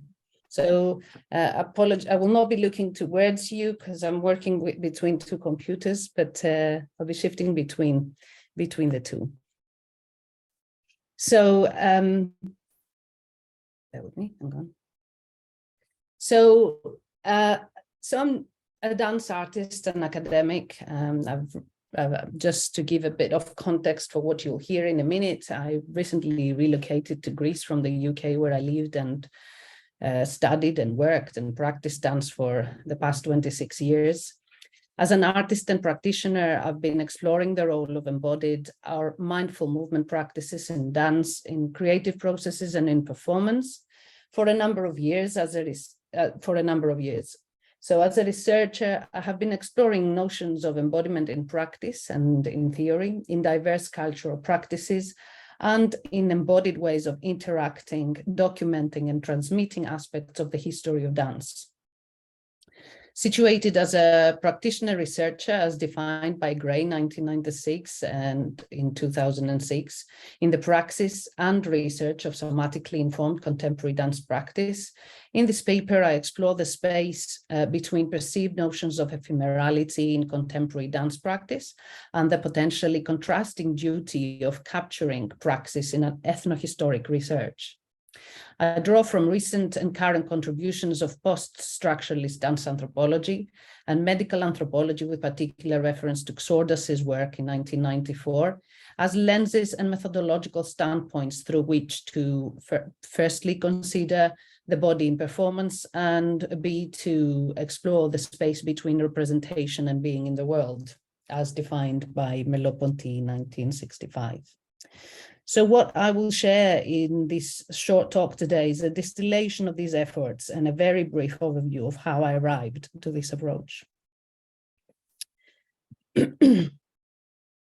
So my doctoral research explored the role of embodiment and somatics in British contemporary dance. with particular reference to body-mind centering. It traced an ethnographic history of body-mind centering, examining the practice as part of a broader social movement and as a postmodern Western somatic method influencing the development of contemporary dance in Britain from 1970 till present. As part of my doctoral work, I approached the construction of a history from a practice-led and an anthropological perspective. The research was grounded in the field of dance anthropology, as I said. It was informed by grounded theory. It involved fieldwork, it involved semi-structured and unstructured interviews, participant observations, study groups, and those types of things, but also involved me practicing and being part of that community of practitioners, teaching at the same time, creating work alongside the process of research, which was part of it anyway. So it examined somatics from the methodological perspective I just mentioned. So this became the origin for some of the questions raised today that also drive some of the work I have been doing since. Just for those not familiar with the term somatics, during the 20th century, the growth of existentialism, phenomenology, and developments in education and psychology led to a gradual shift towards theoretical support for experiential learning. Amongst others, the theories of Martin Heidegger in 1962, John Dewey, Maurice Merleau-Ponty, and Alfred North Whitehead in 1967 were instrumental in the shift. Somatic inquiry, as we encounter it today, involved through these theories, as well as through dance, the performing arts, and expressionism. Direction to new trajectories was complemented by the work of Sigmund Freud, Carl Jung, Wilhelm Reich in psychology, and was informed by diverse theoretical and conceptual ventures. The unique explorations of individuals in different parts of the world spawned fresh approaches to bodily care and education, as Eddie in 2009 says, shaped into distinct methods practiced by thousands of people around the world in multiple settings and with numerous applications. Many methods that evolved during the 20th century placed an emphasis on corporeality and the phenomenon of what it feels to have or to experience a body. With a distinct approach to working with the body, some of these methods have formed a field in movement education known as somatics. This may be understood as an inclusive term, and as 14 suggests, that the word somatic may be viewed as, and I quote, an umbrella term used to assemble experiential bodily practices that privilege subjective experience, close quote. So during the 20th century, particularly during the second half, dance artists internationally, but also in Britain, shifted their attention to discovering something fundamental about human nature, namely their embodiment. They did this as a way to reclaim their subjectivity as dancers and bodies. Dance and somatic movement practice is a growing field which explores and facilitates the reawakening of sensory experience through noticing and listening to the body. Not unlike mindfulness, it uses awareness as a tool. The interplay between somatic practices or embodied methods and contemporary dance practice has led to a distinct body of work and approach to creative work, which, although not a monolith or homogeneous, it shares certain principles of practice, traits, values, and ethos. Depicting principles of practice, tools of work, ethos, and philosophy of practice was rendered essential to evidence the interplay between the contemporary forms of dance and somatic methods. I should say here, just to contextualize, that at the time, of course, there was a growing body of work that was happening around that sort of theme. But at the same time, there were a number of artists in Britain, for example, where I was conducting my research, that although had the influence of somatic practices, were not acknowledging them as real influences in their work. It was facilitated, therefore, so that, identifying those principles was facilitated through my practice-led, but also the anthropological and the ethnohistoric approach. So creative tools such as improvisation, somatization, visualization, all of these technical terms, partnering work, also a technical term, or other tasks, and experimental performance formats grounded in these tasks, create unique environments and fleeting experiences that may result in lasting embodied memories, but may be challenging to capture, to represent as a work of art or as a form of cultural practice or even heritage. Somatization, for example, is the process of conscious explorations of physiological or anatomical structures through a mindful process of embodying anatomical structures. There is no camera involved, and we cannot have a camera involved when that happens. Visualization is a task that involves conscious explorations of poetic imagery, often used to facilitate an embodied experience. Partnering work, which is something we use both in a pedagogical context, but also creative work, involves tasks that are used and that are explored between two people, often involving touch work, voicing, and other embodied processes as a means to support each other, discover a sensation or a sensed experience that will guide each dancer's movement practice or improvisation that will follow. Embodied methods employed in creative dance processes are fundamentally grounded on lived experience and occasionally on visceral phenomena, thereby unraveling unembodied materiality, as Ginslow says. Oops, sorry. In a workshop I taught as part of a series of masterclasses in Greece in 2012 for a group of interdisciplinary performers, I led participants in an exploration of the spine. Here's an example of the description representing this moment. I quote, I guided them to sense the range of motion in their vertebral column, imagining that each vertebra gently levers through to the next and the next to the next and so on until the movement reaches the extremities. In this case, the head, hands, feet, the tail, which is the coccyx in our case, through the skeleton and extends out in the space. I invited participants to gently explore the spaces between each vertebra, as if in a dance between the vertebra, and as if the spaces between contained warm, oiled, and cushioned support. This was followed by an exploration of navel radiation, another technical term, a developmental movement pattern as approached in body-mind centering. As a warm-up, an emphasis was placed on integrating body parts and discovering range of motion for a number of reasons relevant to the performative educational needs of the particular group. This was a group of performers in different fields: actors, musicians, dancers, singers, some amateur and some professional performers. Below are some of the comments and responses of some participants offered as part of the closing sharing of the session that point to the diversity of experiences and interpretation an experiential exploration of embodiment, in this case of the spine, may lead to. So a first participant said, I feel the absolute awareness of my being. I feel fully centered and every cell of my body connected. She described this with an ease in her breathing and a groundedness while being connected and content to what she had discovered. A second participant said, I have some thoughts about loneliness. I feel complete as one on my own, and yet I feel as part of a whole team, a group. Like the dance between the vertebrae you guided us through. Each vertebra is whole in its own right, but it is part of a whole. That was so beautiful, she says. I feel fully on my own, but I'm connected with every other part of the group, the same with every part of my body. A few hours later, a third participant reached out to me. And so she felt the need to thank, and also she said, amongst other things, I feel something very substantial happened in my body during this workshop. I began to feel my presence, to feel here for me.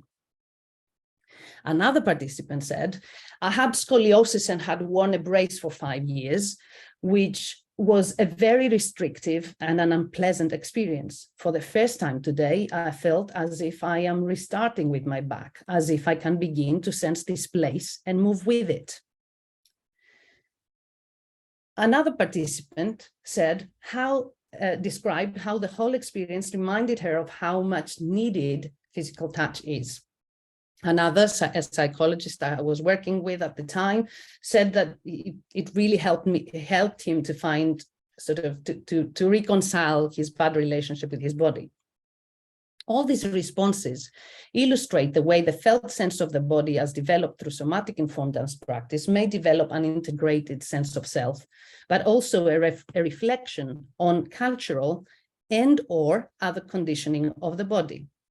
Particularly the second participant's sort of reflection may point to the way the lived experience of a sense of integration on the level of the body may inform the way one perceives the way they connect to the people around them. To me, participants' responses shared here also show how reflection may arise from embodied experience with a learning environment that facilitates both embodied processes and reflection within a frame of acceptance and individuality. All of these are parts of the philosophy of this type of work. The emphasis placed on embodiment in the somatic world is often attributed to the significance of physicality and lived experience. This could be viewed as an existential need emerging through the search for an equilibrium between the different senses of self and the different dimensions of existence as defined by Van Derzen, in a culture which restricted such manifestations. So these experiences take place in an environment with clear structure, distinct value system, and ethos of practice. And yet, all of these experiences and exchanges most often take place in spaces where the recording devices, such as a camera or often a voice recorder, can be seen as intrusive to a very delicate, carefully held environment that requires the safety of privacy in order to be fully immersive. The impact of conscious participation in this culture and community of practice has on an individual. The impact it has on an individual might be transformative or lasting, but it often is an experience that stays in the body and is transmitted verbally or through works of art that do not seek to represent that moment. They are therefore viewed as ephemeral, but which require methods of capturing or representation that is relevant and appropriate to the cultural phenomenon's very nature. In my case, it was through my creative pedagogic practice. I saw myself as a bearer of my influences, community of practice, of the touch, the sharing, the movement, and sensed experience of my past and my exchanges with a community of practitioners. Sorry. So just an invitation, how may we preserve such things as the body, as presence, as the spontaneous moment? How do we preserve it? Why do we preserve it? And how do we represent it even? How do we preserve the improvised? And what's the purpose of that process? This is just an invitation to think. I'm not necessarily going to offer a response to this, to all of these questions. So over the past 50 years, there has been a significant growth in obviously diverse performative forms of art. This conceptually emphasized key areas such as the body experience, subjectivity, process, and the present moment. And it coincided with developments in theorizing around the same topics in philosophy and in cultural and critical theory. On the other hand, during roughly the same period, debates around the need for preservation of cultural products have been examined from multiple critical perspectives. The concept of ephemerality and discussions around the transitory nature of performance, or as it is often described in the UK, live art, have emerged amidst these developments as a result of the particular challenges that the act of performance posits to documentation and preservation. So dance improvisation, as it has now been shaped through the interplay and exchange between embodied methods and artistic approaches, is therefore inevitably ephemeral. An improvisation jam, as we say, can be seen as a cultural practice, a moment of sharing, experimentation, bodily experience, memories, bonding, playfulness, etc. The woman that we see here in this picture is called Eva Karzek, a very influential practitioner artist in Britain, and she refers to authentic movement as one of the practices that has informed her work and also her approach to improvisation in contemporary dance. She says, and I quote, one of the things authentic movement has brought me back to over and over again is the need to shift away from the performer's desire to perform in order for the moving to be truly honest. Good improvisers have this quality. It has drawn me to improvisation for the first time I watched dancers, from the first time I watched dancers like Steve Paxton, Lisa Nelson, and Danny Lepecki perform. It is that quality of being present to each moment, unstintingly embodiment. And a close quote. A number of factors have contributed historically in establishing the perception of performance as ephemeral art. Some of the factors contributing to our perception are, for example, an emphasis on the experiential dimension of the act of performance, be it from the perspective of the performer or the spectator. Perhaps it is also a lack of or challenges in documentation of performance. And perhaps it's also a predominant Cartesian dualistic bias of significance placed on mind over body in analytic frames, such as critical and cultural theory. Amongst other, these factors have set the ground for a significant interpretive omission in scholarly work, which Xordas has identified and we will see in a second. By definition, somatic informed creative practice is transitory. So are art forms such as performance art and examples of work in the independent dance movement in the UK, or other experimental dance forms that do not focus on the artifact, on the performance, the cultural product, but that focus on the process. Performance modalities such as, for example, performance art or the independent dance movement that I mentioned before, invites different approaches to participation and spectatorship. I remember watching Eva Kazak and Chris Crickmay performing a durational piece of work in a gallery in Coventry, performance work that was, that had no emphasis on that performance that we said, on the essence of performance, but it was a process of participation and witnessing required from the spectators, who were completely aligned with the experience and were not expecting to be entertained. So this practice is often interactive, it's spontaneous, and it's always an experience. It isn't, however, a tangible object, like, say, a painting, a sculpture, or even a string of musical chords or on paper. And so we're left with a perplexing question: can performance art, for example, or experimental dance forms ever be bought? Which becomes an issue. Can they be preserved, and can they form part of our sort of cultural heritage, which UNESCO attempted to resolve, I suppose, with a new term?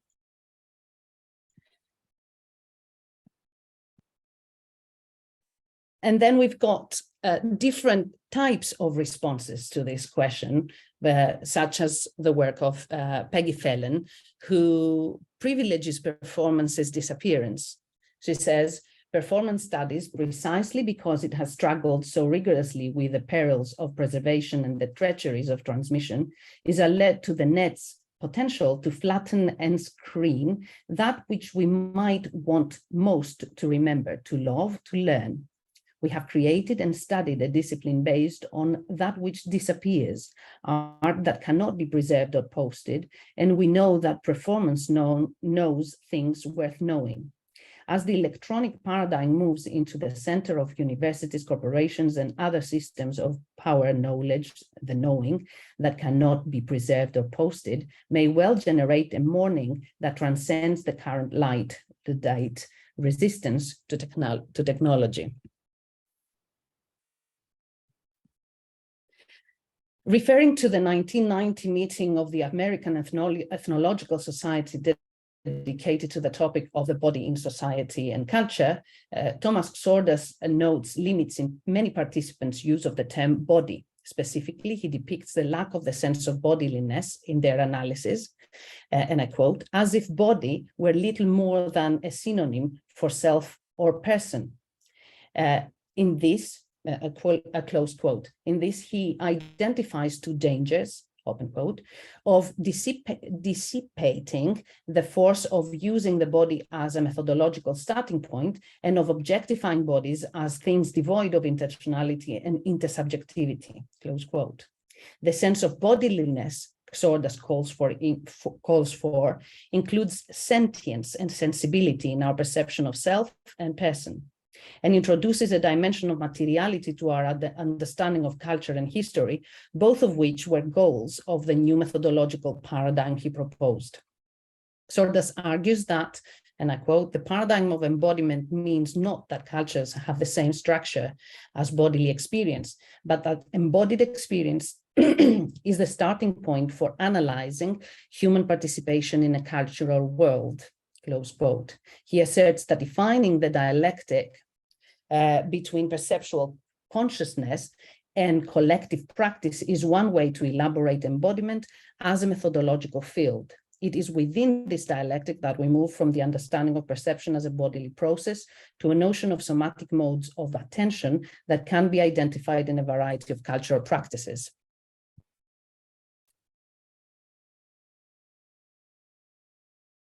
So the phrase cultural phenomenology of embodiment denotes an attempt to gain purchase on the understanding of culture and self from the starting point of our bodies as being in the world, and requires recognition that our bodies are at once the wellspring of existence and the site of experience. In effect, embodiment is our fundamental existential condition, our corporeality or bodiliness in relation to the world and other people. Close quote. It is on this kind of understanding of the body that my research on the somatic movement is grounded upon, but it is not my methodological necessarily process fully. In this approach, Xordas, I quote, elaborates an understanding of embodiment as an indeterminate methodological field defined by perceptual experience, mode of presence and engagement in the world. Close quote. As explained, the scope of my research is to both explore notions of embodiment as understood in the field of somatics and to cover the ground of demonstrating how the emphasis on embodiment or embodied processes impacted on dance or movement pedagogy. For the purposes of this study and to maintain the priorities chosen, Xordas's conceptualization of embodiment informed the types of questions raised around the somatic informed movement pedagogy, but did not direct the analytical process of data. Understanding embodiment as a fundamental existential condition in the way Xordas suggests offers a solid theoretical ground supporting the methodological approach of dance anthropology employed by Deirdre Sklar, Sally Ann Ness, and Cynthia Bull, known as Cynthia Novak some time ago. So as already mentioned, it is particularly the methodological approach of the latter that I follow in my work. By discovering my theoretical standpoint, my ability to explore different forms of representation was adjusted, but also my artistic and pedagogic work was refined and informed. I have continued to enjoy the internal negotiation between representing a practice I am both a practitioner and a researcher of, an insider and outsider in a community of work I felt at home with, and a cultural practice that if we aim to have any comprehensive understanding of dance history, we need to understand as an artistic movement and perhaps even a form of cultural heritage. Thank you for your attention. I can share all the references for people. Thank you, Gina, very much for your wonderful presentation. Tapping. So please continue writing your questions at the chat or think about them and present it at the end. So we move on to the next presentation. We have Panas Karababas, who is a social anthropologist at Pantheon University of Social and Political Sciences in Athens, while in the past he has worked at the Universitaka Forsythe, Venezia, the University of Thessaly, the University of Peloponnese, and the École des Hautes Études and Sciences Sociales in Paris. So, Panas. Thank you, everyone who's been here. And first of all, thanks to Stergiani and Elena for preparing this panel today. which actually triggers some ideas that I'd like to discuss with you today. And more specifically, I'd like to discuss further the materiality of intangible cultural heritage and think about dance through it.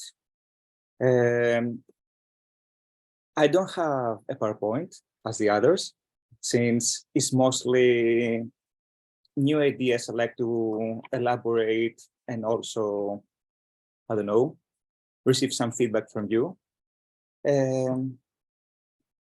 So, first of all, the concept of intangible cultural heritage is an alien term, which has been constructed by mostly academics, experts in the field of heritage, and first of all, UNESCO.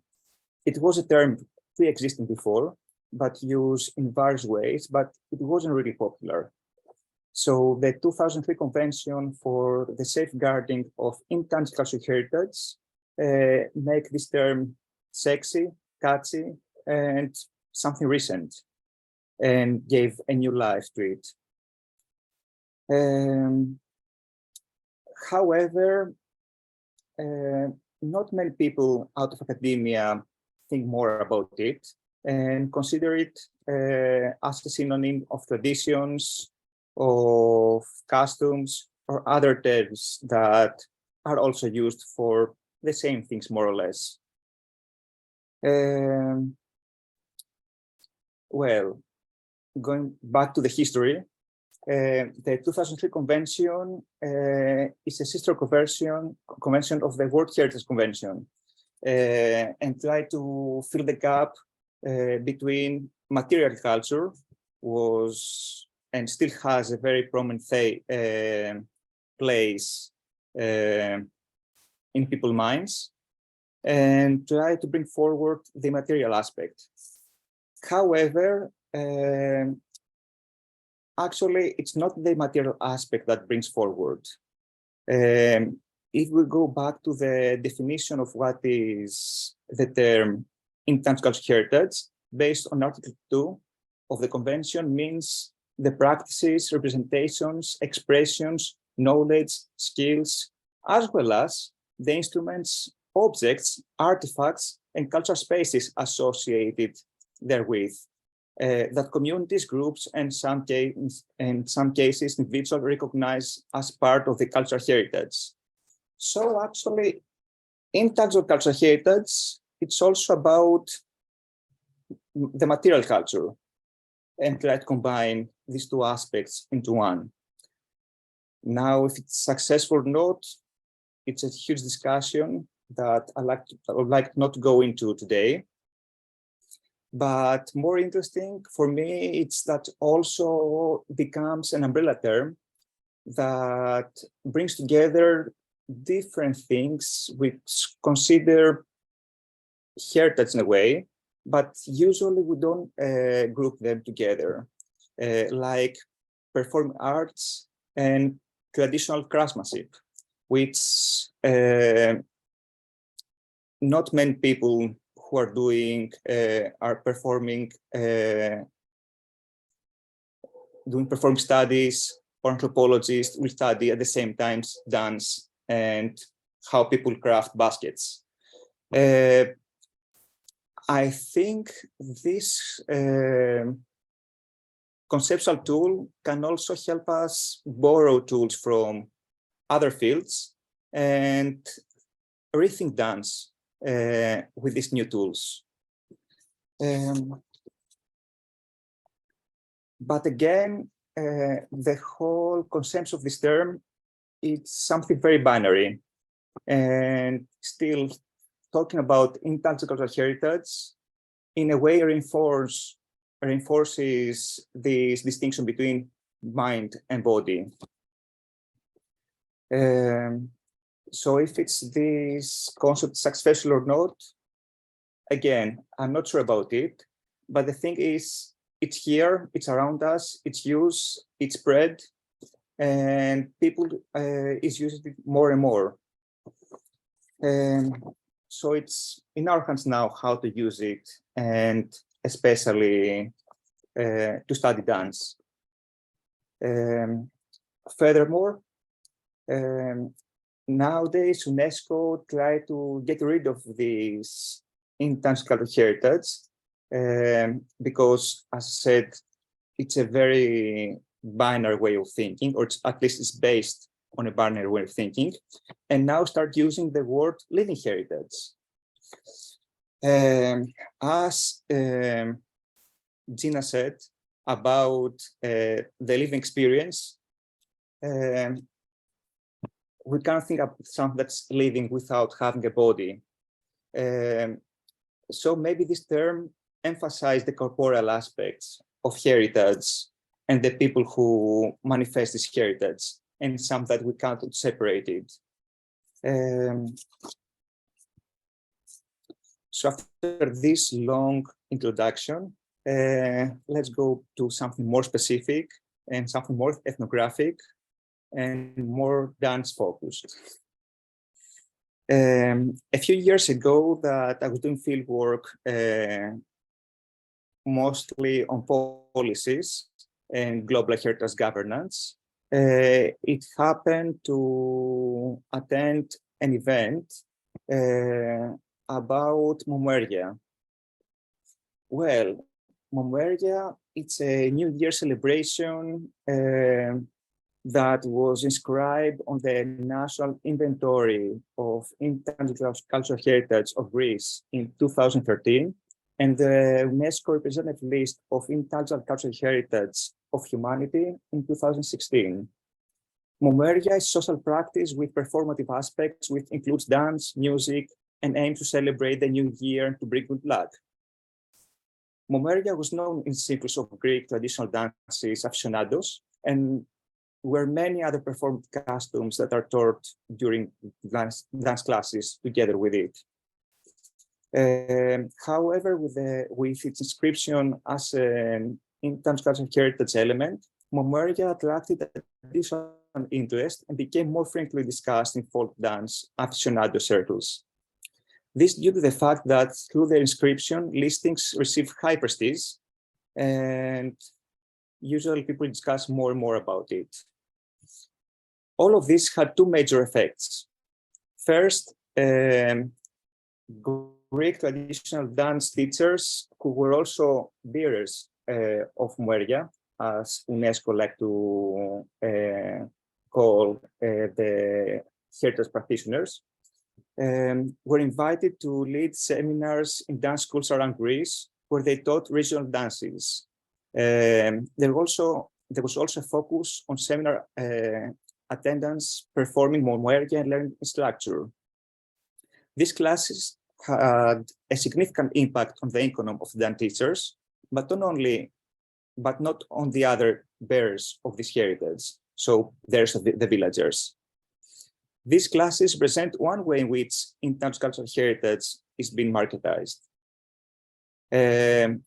Secondly, during the New Year's celebration of 2018, there was an increase in the attendance of tourists to these performances.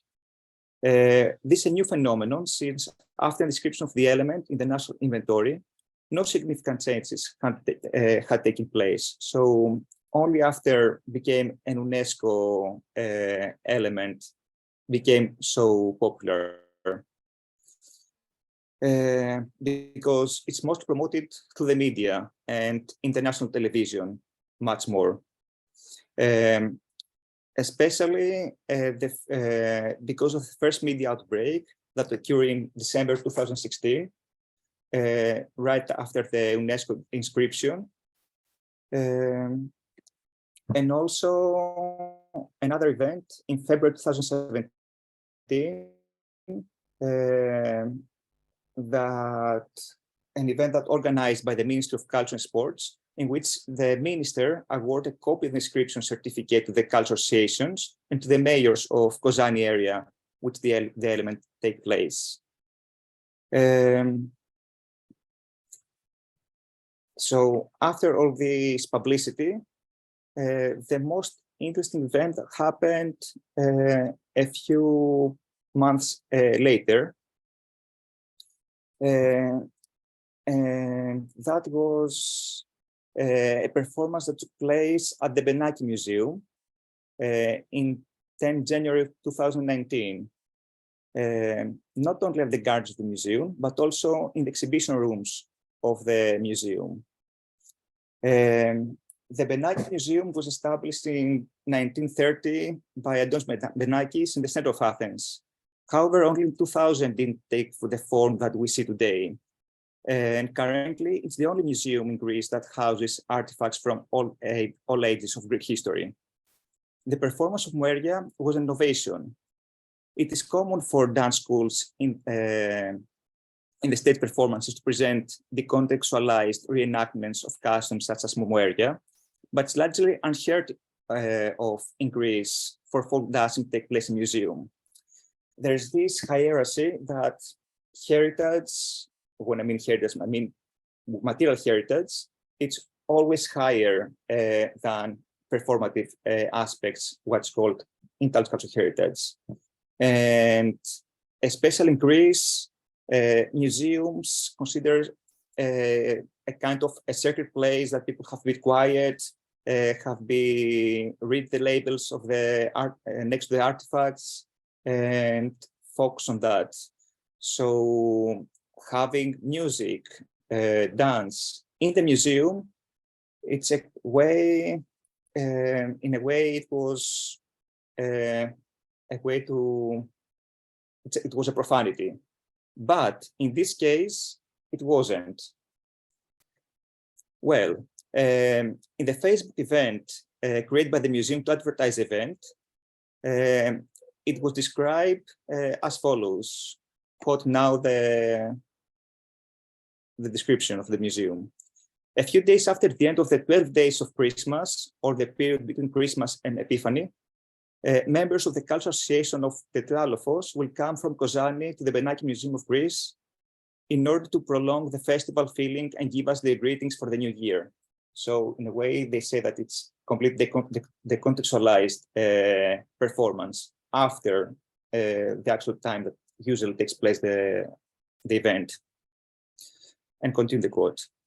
They bring to life aspects of the ancient customs that their ancestors transferred from Pontus to their new homelands in Kozani region. So I end the quote here. And also indirectly says how the heritage travel from places that are not considered now Greek, and from northern Greece that the element takes place also come in Athens through this embodied experience that they offer by the performers. On the night of the event, the audience include a mixture of representatives of prestigious or less well-known cultural associations, as well as politicians, board members of the museum, academics, and folk dance aficionados. I attended the event with one of my participants who was employed by the Ministry of Culture and who specialized in folk music and dance. At the end of the event, she commented, quoting here now, it was a great idea to do the event in this museum, which has collection from all the Greek eras, from prehistory to today, especially when the dance procession was passing from the Cycladic idols and Mycenaean statues. It was like seeing Kolokotronis, which is a hero of Greek independence, honoring his predecessors. It's like reconfirming all the nationalist narratives that Greeks learned in school history. End of quote. So the above is an example of how intangible heritage is placed into lower hierarchy of the tangible, but through the implementation of the convention in Greece has begun to elevate its status. The performance of Moeria in a museum is the first indicator of this change and provides another example that the tangible and the intangible can reinforce each other. The change of status also opens new spaces for ICH to increase the future possibilities, opportunities of intangible heritage actors. In intangible heritage actors could receive further benefits, and the marketization of intangible heritage is a key factor for these new opportunities. So possibly in the future, not only the dance teachers will benefit from it, but maybe the whole community, as UNESCO is calling it. However, the thing that I like to highlight is heritage is embodied and not something immaterial, regardless if it's called intangible or not. Nevertheless, people out and very often in academia still think it as a synonym of tradition, folklore, or using other terms. At the same time, in my brief ethnographic example, I demonstrate how intangible heritage and bodies are used to reinforce the dominant national narrative. Still, as a term, has a potential to connect various aspects of life, from crafts to agricultural techniques to knowledge about nature, which the convention promotes, together with dance, and make us think what new tools we can use to rethink dance. So I don't have actual answers of how to do this, but I just suggest to go beyond the distinctions and try to deconstruct the concepts in order to see what is behind, and maybe Gina's presentation in a way replies to this and how heritage can be somatic, but I don't want to talk further. I'm more interested in discussion that comes afterwards. So thank you again for giving me time to present my ideas, and I'm looking forward to your comments.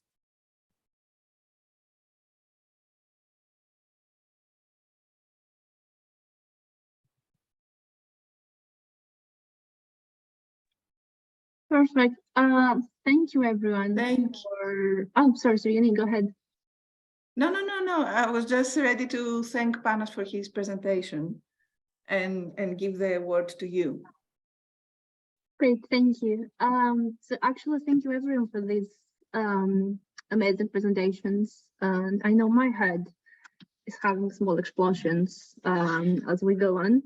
So I will just try to wrap up and share some first thoughts from what we've heard so far in order to get started with the discussion with the people attending and being with us today. And as I go on, please feel free to post your questions in the chat or just start raising your hands so we can have you in a line and start giving you the word in a few minutes time. So 3 main themes that I think are quite evident in everyone's presentations today are time, perception, and life, actually. And I think you all, with regards to time, you all tried to capture this challenge of material and immaterial, tangible and intangible. And this is our fault, within quotation marks, because we invited you to do that. But we've contemplated today on the challenges there are to recording the performative aspects of movement and of the body, and the pros there are to the body acting on its own and being as such performative. So we've talked about archives, video documentation, cinematic dances, the study of dance itself, the challenges there are in the documentation of performance, of course, and what this means for the status of performances Panos just mentioned, next to other aspects of heritage that are supposed to be much more material and tangible.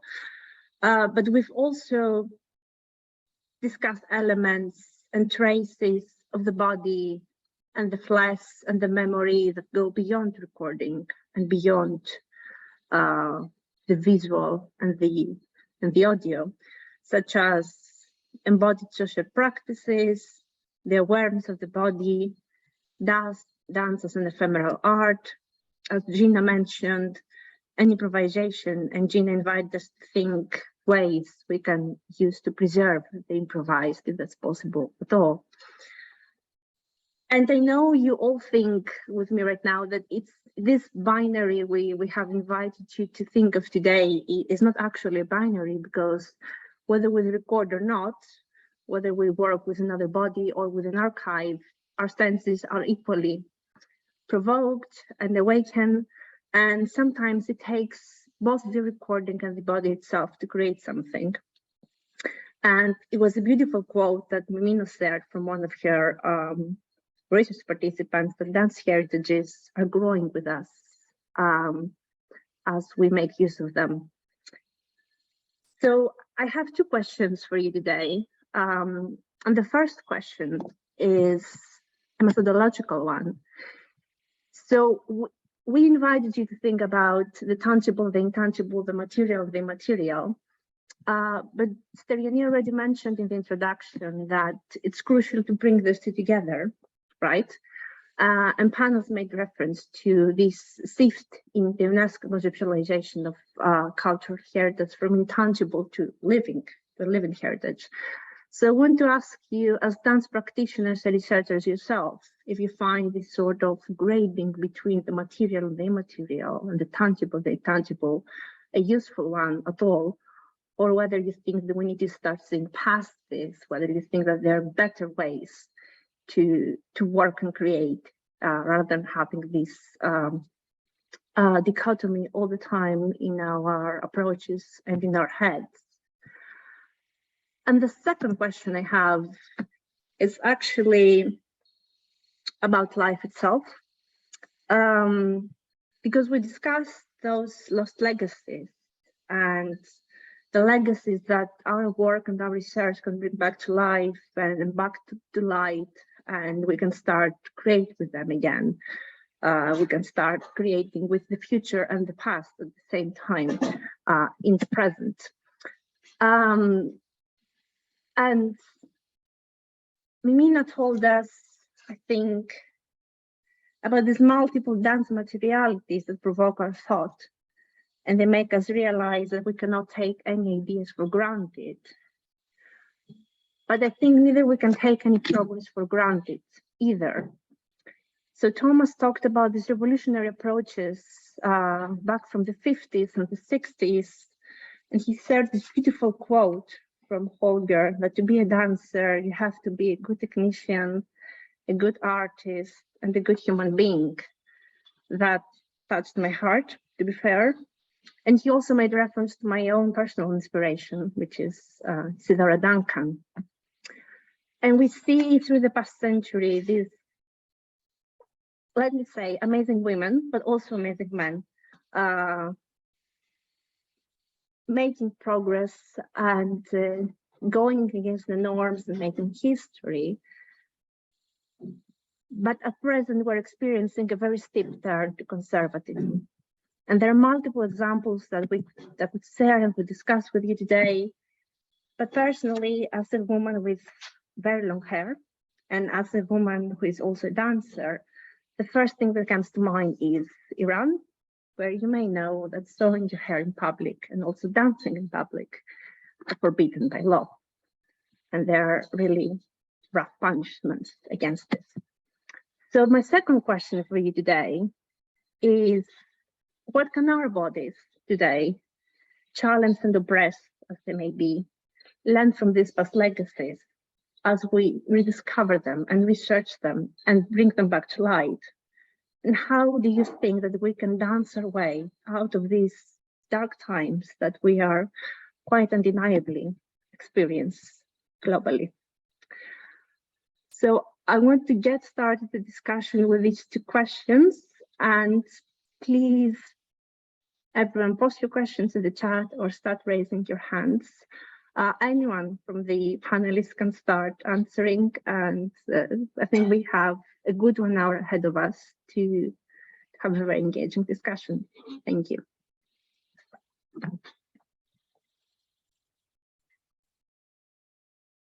May I start, since no one else? Yeah, thank you. Well, about the first question, Personally, the answer for me, it's very easy. I don't like imposed categories. And anyway, it happened to me to study this convention. Okay, I suggest that as a concept has some positive or some potential to be used for our analysis. But in my everyday life, I think through my body, I live through my body. So these distinctions, this concept, I don't find it very useful. Still, it's out there. People are using them. So somehow I'm forced to adapt and discuss about them. And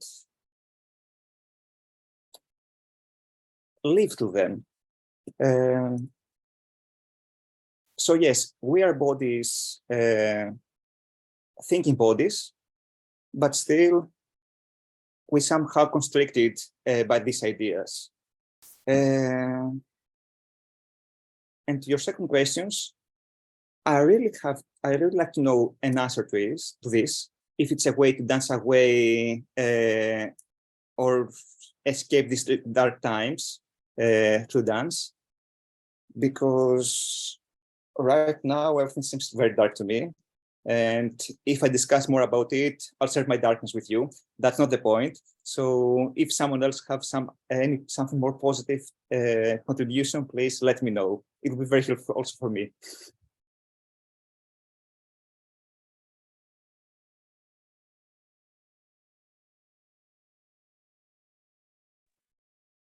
Is that for me, the nod? Yeah. So I made the mistake and I didn't make a note of your first question, but I have an instant response somehow that sort of surfaced for your second one. And so I will respond to that. So I think there are two things that I'm thinking about. One is the nature of the work that I have been researching on itself, its philosophy, its values, its practice, its tools of work, and the way it reintroduces humanity. And it's one of the reasons why I keep doing it and why I've been really engaged with it and really feel like it fuels me. So one element is the nature of the work that I think can actually reintroduce us and refresh things that we have had to somehow push away or restrict, especially over the past couple of years. And it has a really fundamental and really foundational way of doing that. That is much more immersive and authentic than somebody teaching you a movement and you having to copy it. So I think one element of what I think can happen is the actual nature of the work can make a difference. The second thing is how I see my duty in some respects as an academic to somehow depict and identify and understand the practice and communicate it in a way to different contexts so that it can actually influence different contexts, such as, for example, the work I do with in the NHS R&D Northwest department, for example, which is to somehow depict and explain what the principles are and see how we can use these to shape different types of programs for completely different reasons, whether they are for developing leadership approaches or to enhance care practices or interaction with patients and things like that. So one aspect is the nature of the work and how we can actually use this, and the other one is my sense of duty for myself to find ways to articulate it and also to understand it. so that I can articulate it, study it, and so on. If you don't mind just repeating the first question, I won't go on to respond to that. I will let others speak, but just so that I have it in my mind, and then I can respond if it comes, yeah? Yeah, sure. The first question was, so after we invite you to think in terms of the material, tangible, intangible, whether as a dance practitioner, researcher yourselves, you find this sort of grading a useful one, or whether you think that we have to start seeing past this and working in different ways on that. Thank you. Yes, Thomas, please. Okay, thank you first of all for these other inspiring presentations, and which were lots of food for thought and new knowledges emerging from our own thinking. Yeah, the first question about the dichotomy between the tangible and the intangible, or the material and the immaterial. I think in the dance, for me, it's very much bridged for what Gina brought up. You know, the paradigm of embodiment. Yeah, that we're beginning to be perhaps much more interested in the process of embodiment within the product of dance, and this was a very important part in the research that I did with Carol Brown, also that I'm doing now with Claudia Kattenberg, for two reasons. One, the way when we studied with Hilde Holger, there was always a feeling that we are forced into a form, and there's no information. And even now, watching the videos, there's no information given on the embodiment of the form. There's no help giving. There's no help. There's no pedagogical help given. We're forced into the form. And the question came up: was that because she didn't have a better understanding of pedagogy, or was that because she inherited form as a young student from Bodenwieser, didn't really understand the process, just took the form forward, and in the end, all we're doing in dance pedagogy, we're trading the form on. We're trading on the form, and we're not really trading on. And I mean, dance is transmitted through a person-to-person interaction from generation to generation. It always, the dance learning and teaching, it's always a pedagogical and choreographic process. Also, it's an interpersonal process. So the person involved in a dance process needs to know as much about form as they need to know about embodiment. And we strongly felt that in the Bodenwieser heritage, the embodiment, the process-oriented embodiment knowledge got lost on the way. It got lost on, it needed to be re-somatized. It needed to be re-embodied. We brought the Feldenkrais method into this. Feldenkrais was a Jewish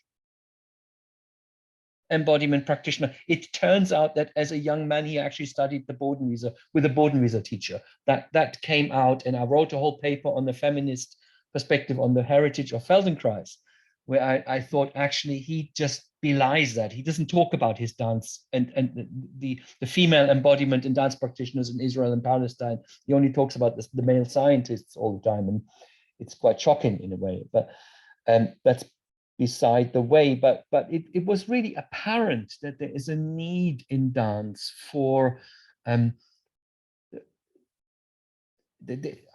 dance happens in a professional context. If it's in a professional context, it happens under the pressure of product.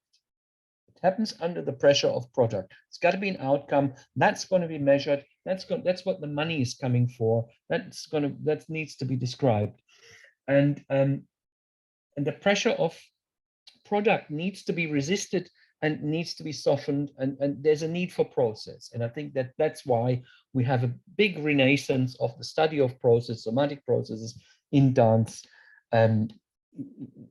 scholarship, in dance pedagogy. We're bringing soft process, we're bringing human processes into the production process of being human, processes of being human, of of being with each other and so on. So for me, this is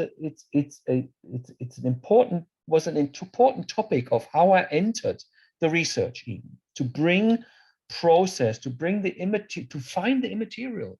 And why did we even go to Hilde Holger? These classes were terrible. They were awful. They were terrible. The technique was terrible, but it was amazing. What a woman, 90 years old, feisty and loving. And she was, and then to find out what was the humanity behind it, what was the thinking, what was the immaterial, what did they write about? And then to find out that Bodenwieser was already a super radical spirit who talked about the dance of the own self and liberation through dance. And she had studied with someone who had worked on liberating the pelvis for women, to empower women in 1906 already, which later on turns into the Graham contraction. Yeah? But so to have a legacy of practices of liberation is, I feel, was really important for me to unpack that and to discover that and then to describe that. The second aspect for me, which is really important in the work that I'm doing, I come back to the practice of liberation, that today we're celebrating European modern dance as practices of liberation. And yet the main exponents in European modern dance, Laban, Wigman, Pallucca, Kladik, were all involved in the Nazi legacy. They were all complicit in a eugenic project, in an oppressive project. They were complicit in it. And this is written out of history. And we still celebrate these voices, and we are not celebrating and articulating the voices of the people who were marginalized, oppressed, pushed out of history, or even killed, who did not have the time and the means to articulate their processes. The ones who were conforming to the system, they had money and means to articulate their processes during the Nazi period, because they went with it. And these systems are now famous. And the people like Holger and Bodenwieser, they disappeared, and many, many others, hundreds of others disappeared, and their processes disappeared into obscurity. And for me, that's my mission, to unpack that, and more unpacking of that. And to come to the second question, yeah, I see dance as practices of liberation and communion, and therefore dance is important in the eye of crisis, in the eye of the polycrisis we're in, the horrible crisis we're in. Dance is relevant. Can we dance out of crisis? I don't think so. I don't know. Yeah? Can we go beyond the terrible ecological, economic is even irrelevant in a way. Yeah? The cultural, political, and ecological crisis we're in. Can we dance ourselves out of this? I don't know. But I see what Gina also said. That there are practices of resistance in dance. You talked about the hair and all this. And their practice, there's a history. And Hilde Holger's practice and Bodenwieser's practice, to some extent, were practices of cultural resistance, and they are practices of freedom. And therefore, I find them meaningful and helpful for me to have dignity in my everyday life and to stay a political being and a human political being. And therefore, I want to continue to love dance. That's my long answer.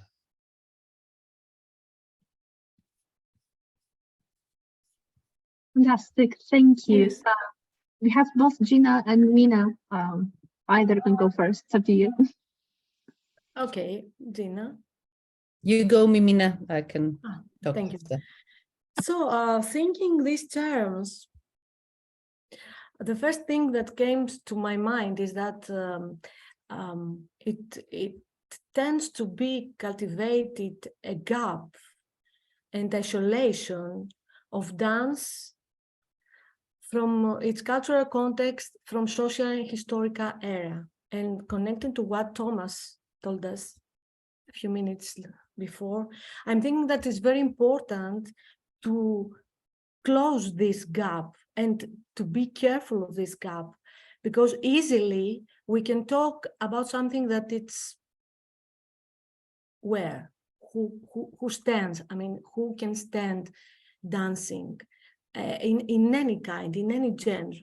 If we don't relate it with the way it engages social relations, and we cannot see the era around it, we cannot interpret its ambiguity and its multiplicity.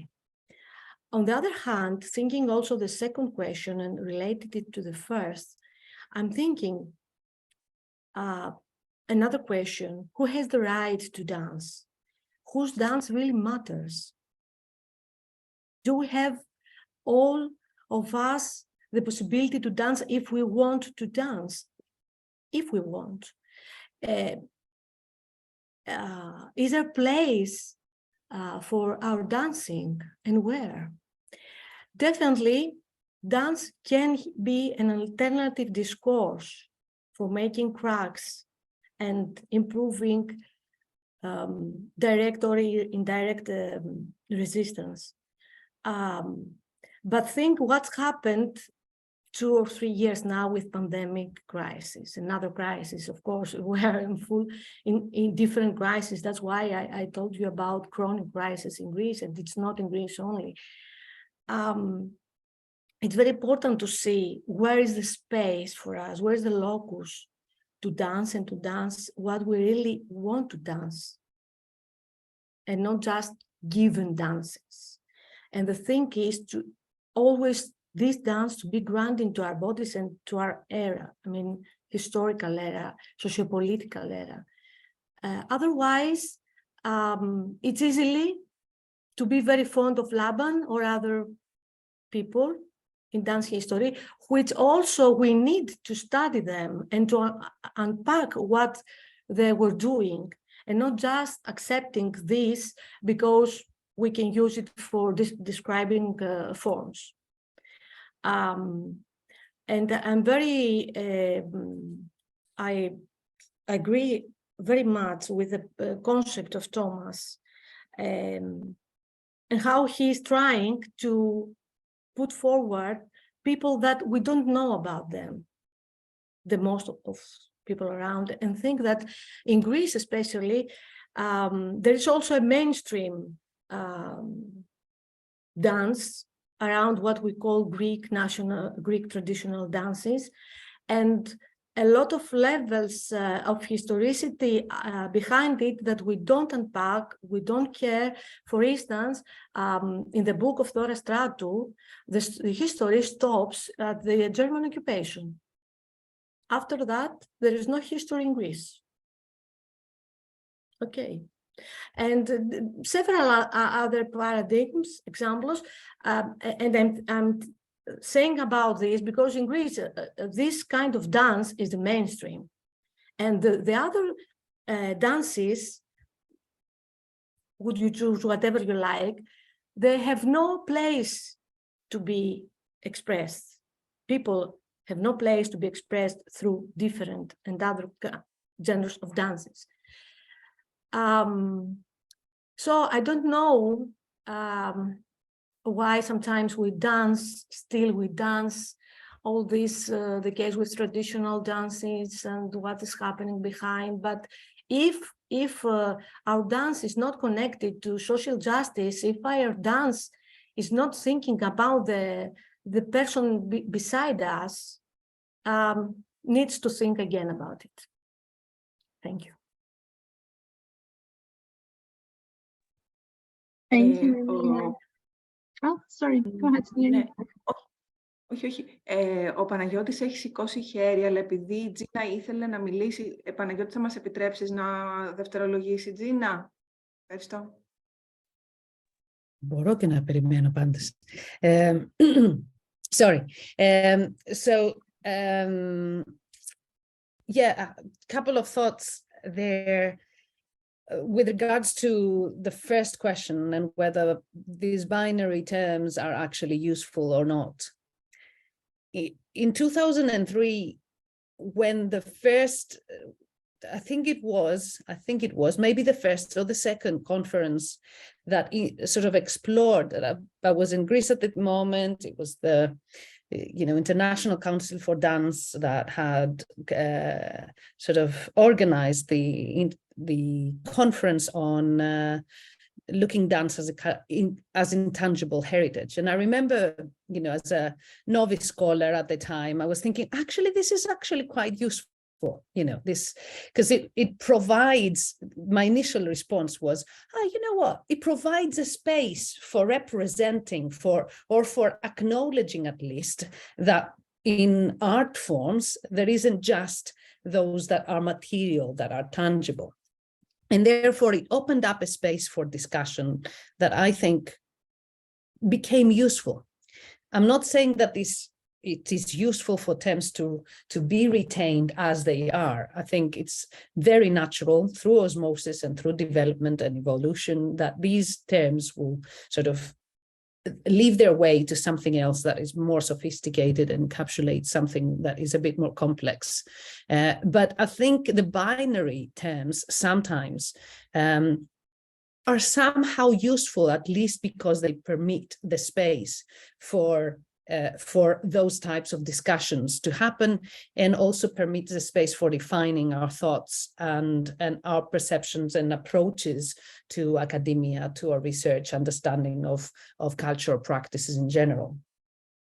What you said, Thomas, there about introducing the histories of the marginal was very much something that I was very interested in when I was doing the research that I did in England, which still continues. I don't think it will ever stop, because I found that the story that was being told was that of Richard Alston and some really significant figures in what we knew, in Britain. Of course, there were references to Siobhan Davis and other key figures, but that we didn't really, by that time, we didn't really know the depth of influences that other people that were not written about had. So, for example, although lots of people have had classes with Jill Clark, bless her soul, where she is, the impact that person has had in the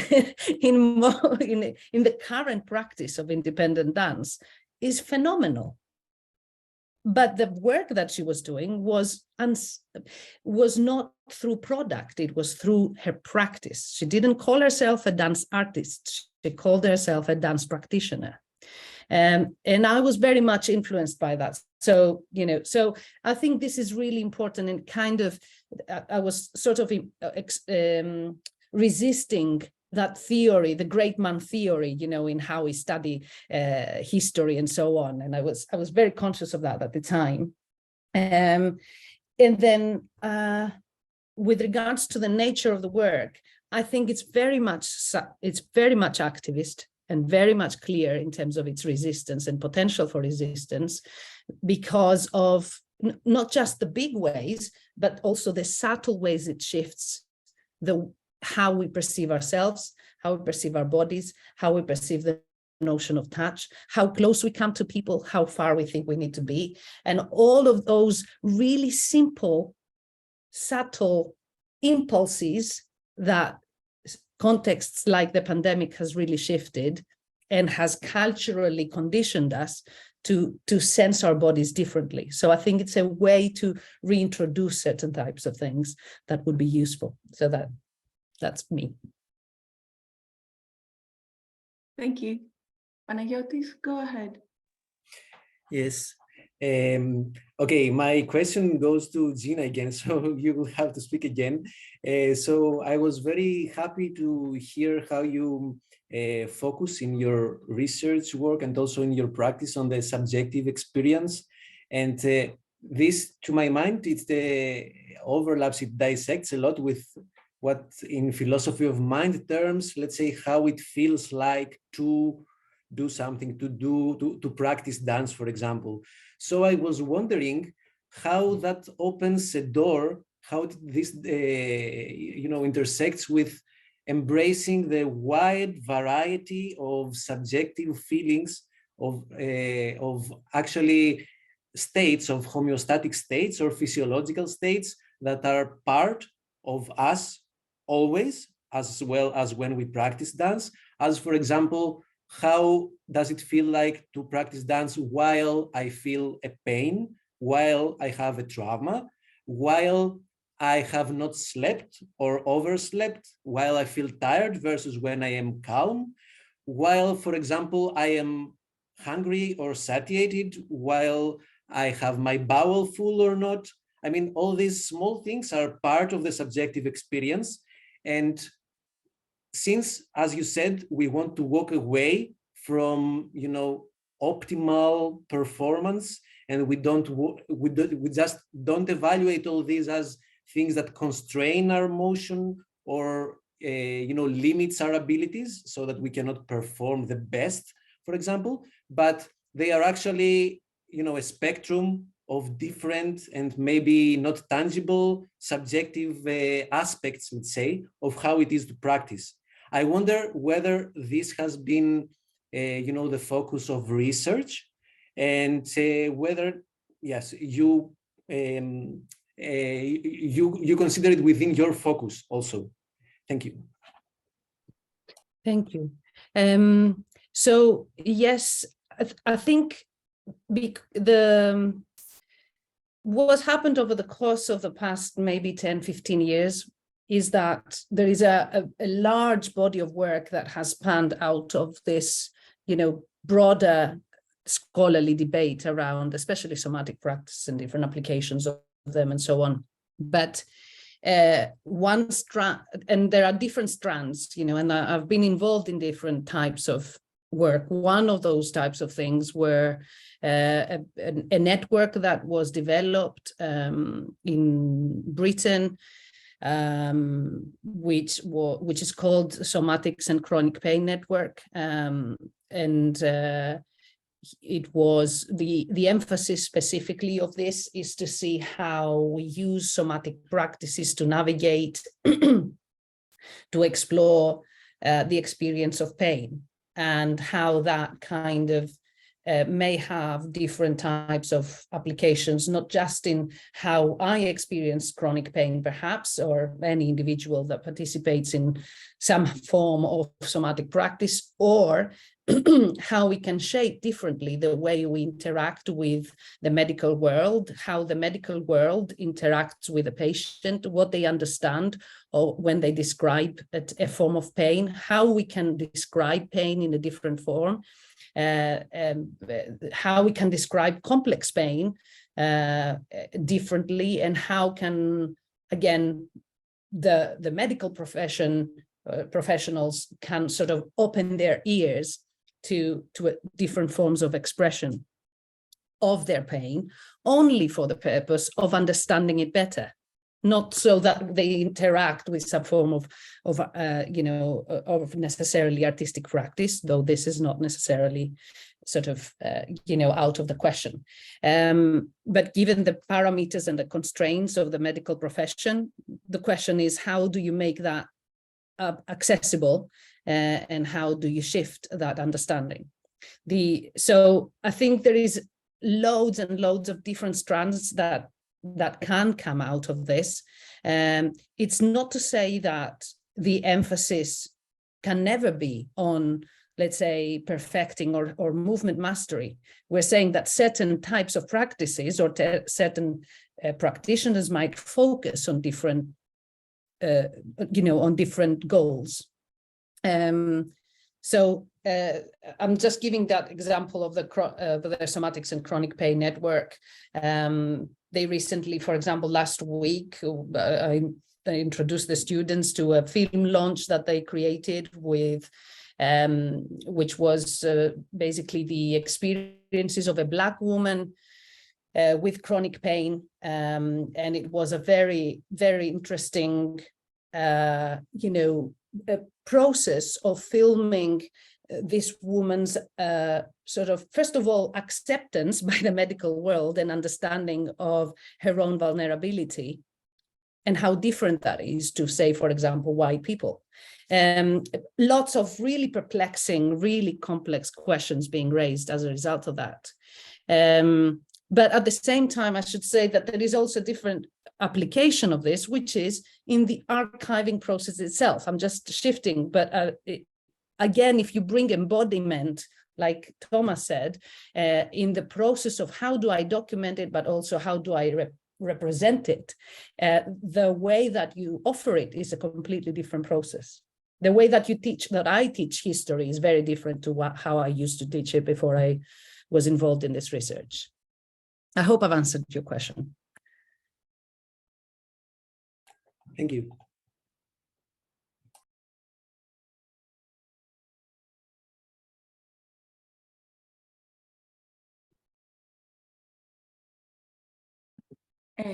Can I make a comment in a way, or just something to move forward the discussion? Or I can wait. Aristilla, please go ahead. Good evening to everyone. Do you hear me? Yes. Oh, thank you. This procedure is very interesting. Thank you so much for giving us the opportunity to participate. I would like to mention something, a detail maybe, to mention the context behind the presentation of the Momoyeri of the Kochamanya in the Benaki Museum. Initially, it was not an innovation, nor for the first time that such a performance happens in a museum. Many times events in museums include in the program traditional dance and traditional music and singing and all of these practices, and invite in this context various cultural associations to perform. Secondly, the specific event was a photo exhibition, a photography exhibition, titled Ethos, the Other Side of Greece.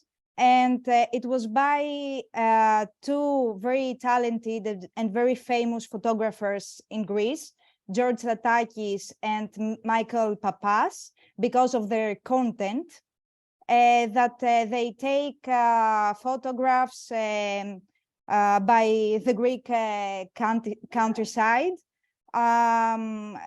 that have customs and rituals and such festivals, let's say, and practices from all over the Greece. Now, in this context, the invitation was made to the community of Tetralofos by the photographers themselves to come to the event at the museum, because a large part of these photographs were taken, included this practice, the Momoyeri, this festival. Therefore, all this would be a celebration. The presence of the Kochamanya in this event happened to coincide with the inclusion of the index of the UNESCO. That's all that I want to say. Just because I know it, and it's very. It's very important about this discussion, this open discussion, and the discourse. Thank you.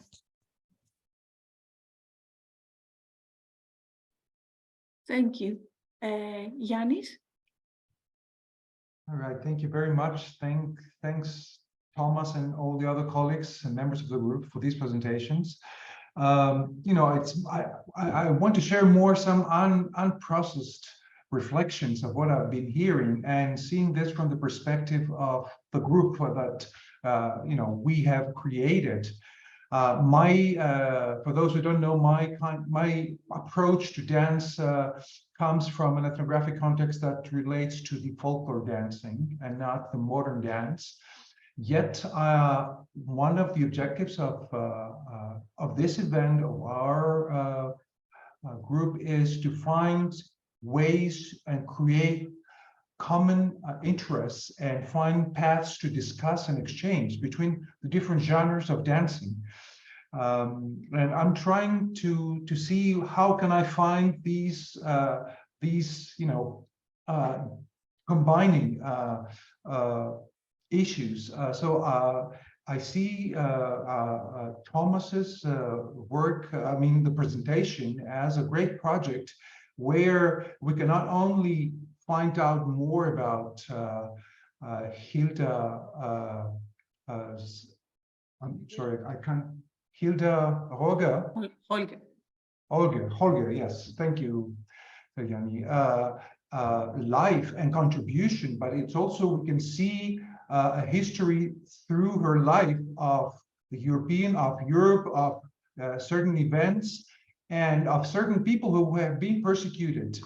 And then I see in Gina's work, presentation, I was thinking that from my perspective, the idea of also autoethnography fits here very well, because she's reflecting also on what she's analyzing. And this is something we, I think, need necessarily to do. So this is what I get from her.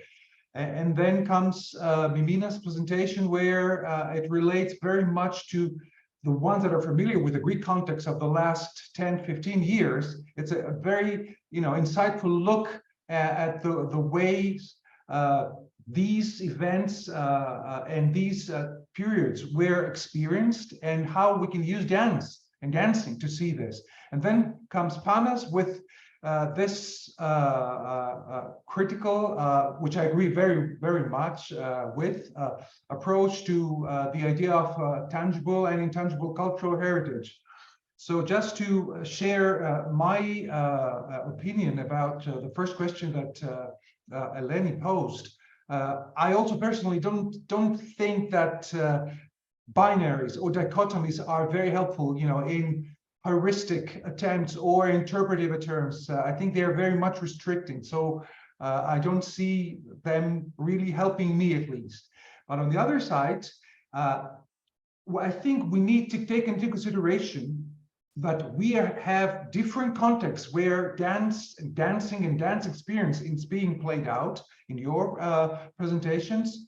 And probably this could be a good way to see how can we, bring them together, these contexts. Another thought that I have is that I think we need to differentiate between the idea of dance as tangible or intangible heritage as a social practice and political practice, as I think Panas's case was, and the idea of conceptualizing dancing through these terms and trying to understand. And another kind of reflection I have is, how can we use methodologically these different perspectives and approaches that you have all described in studying and understanding and producing knowledge, about dance and dance practices. If there are any thoughts from the speakers, I would be very happy to hear. I have some more questions, particularly for Thomas, but I stop here so that you can have the time to answer. And if I have a chance, then I can ask more about this. Thank you. Okay. Panas? Since the time is limited, I'd like just to briefly comment on Aristoula's comment. And my point wasn't to present negatively the whole performance. The opposite.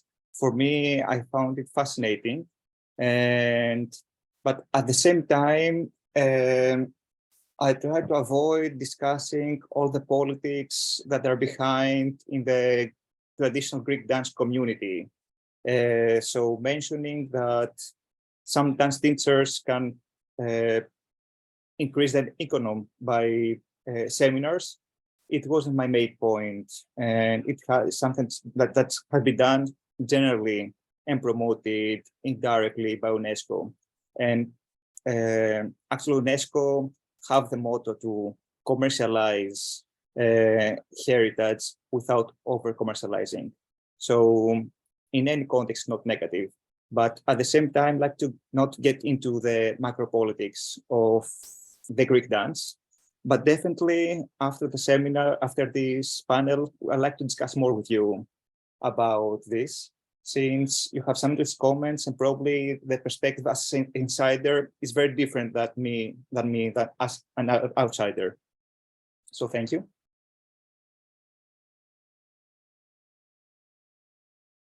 Yeah. Yes, Thomas? Thank you.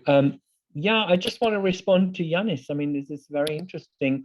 Oops, I have so many hands up and things up and oh la la, I don't know. Well, there's another hand coming up, but I leave 2 hands up. That's great. I have 2 hands. So what really struck me with there were 2 things that really struck me, what you were saying. First of all, that you're saying, okay, there's these contemporary dance, you don't know much about it, and you know more about the participatory traditional dance culture where it's about the doing of the dance. And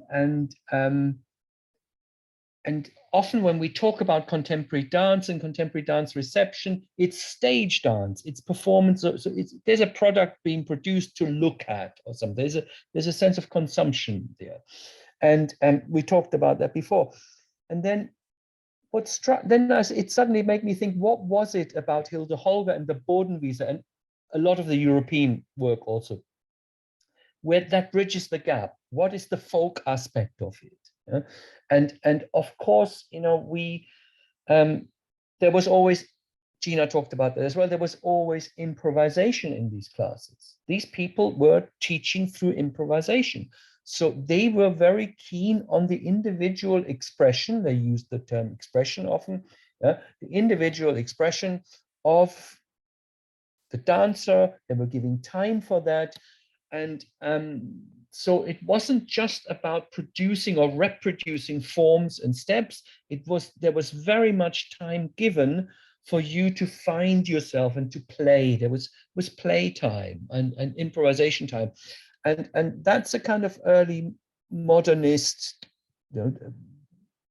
body culture, liberatory, emancipatory, but also community-seeking aspect of it. On the one hand, they were interested in freeing the individual. It was the kind of humanist free individual they were after.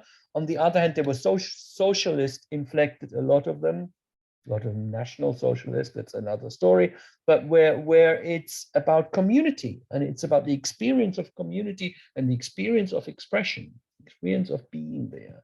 And that was very strong in this tradition. And I think that was very important also to do this kind of research to understand why that was there, because we experienced that in the classes.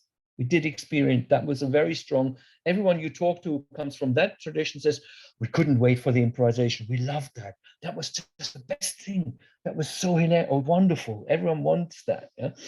And then the other thing you said, which really kind of struck me, is that you talked about the experience of dance, studying the experience of dancing and the experience of dance. And rather than, again, the product of dance or the material, it becomes a noun. Yeah, but the experience of dance and that goes back to the embodiment. And I think that interests me very much, perhaps in the projects I'm doing or we're doing. And Claudia is here now too. It's fantastic to see her on the name cropping up there. How can we capture in this archival project?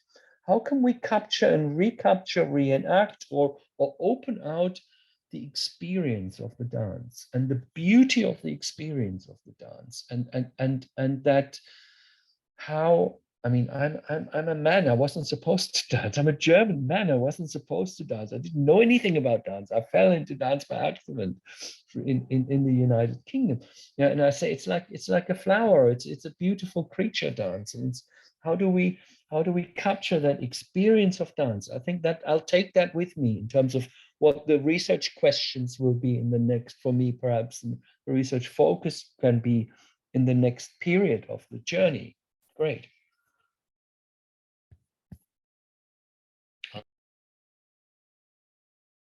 Thank you very much, Toma. And thank you also for the bibliography that you sent us at the chat.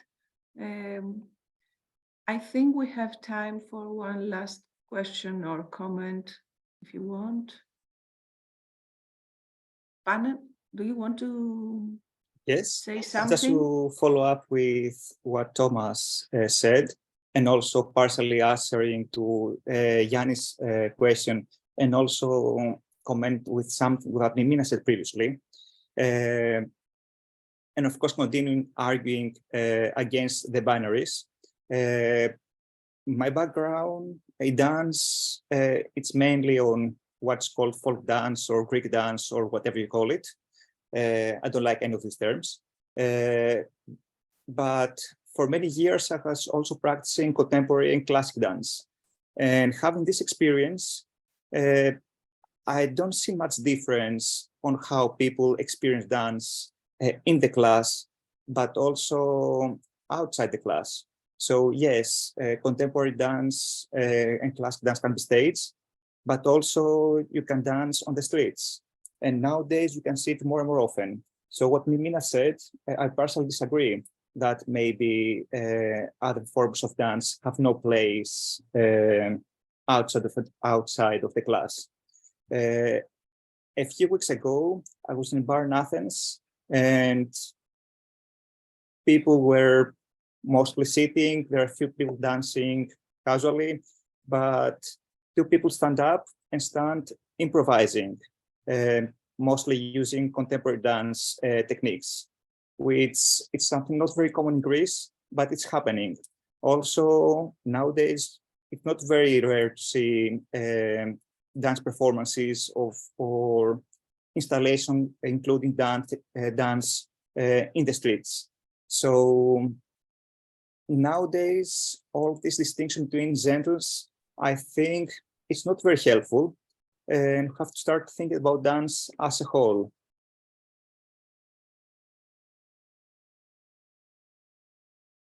Thank you.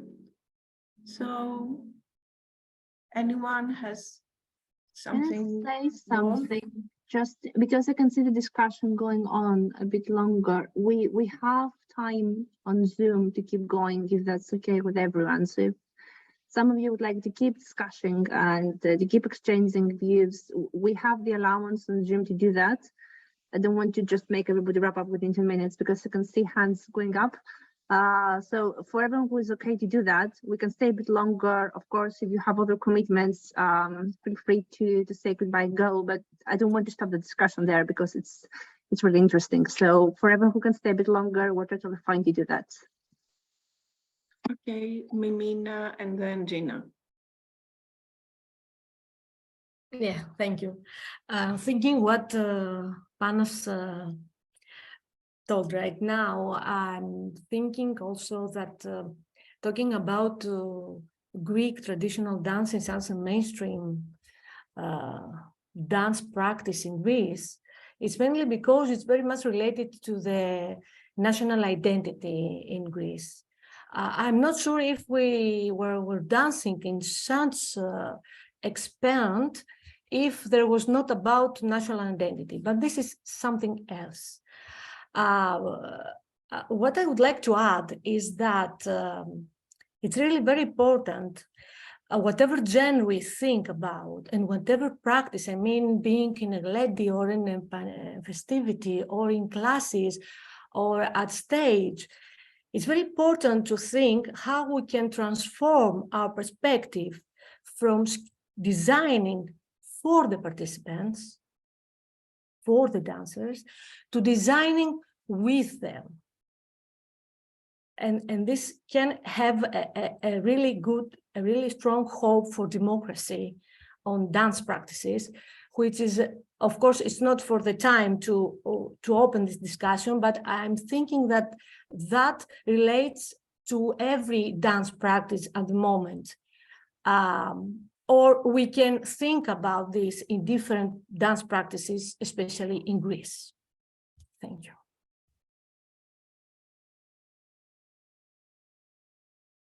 Thank you, Mina. Gina?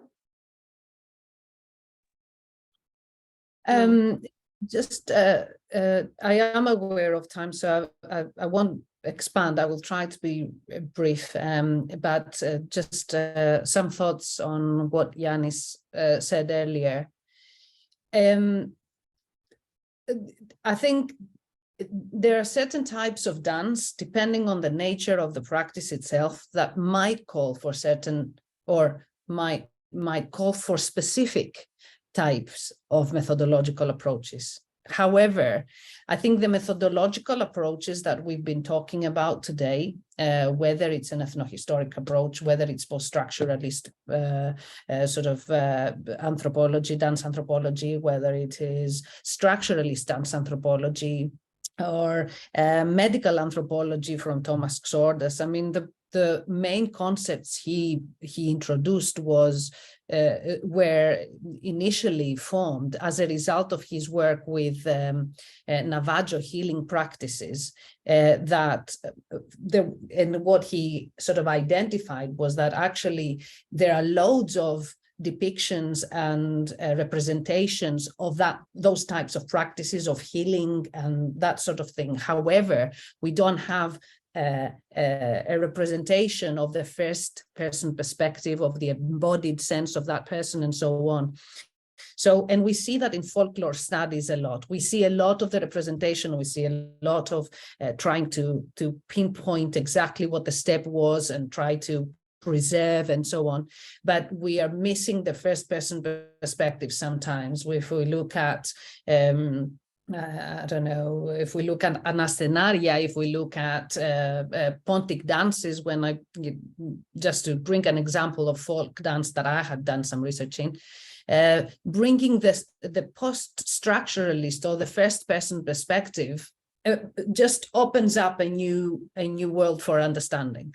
So I think the methodological strands or approaches perhaps might be common or more or less common across all types of dance cultures or dance practices, although some might call for a bit more specificity just because of the nature of them. And I think that's I guess that's the beauty of dance in many ways, and how it actually teases out challenges in how we approach it and how we understand it.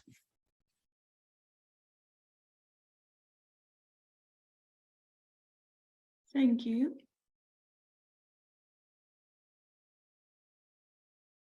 Can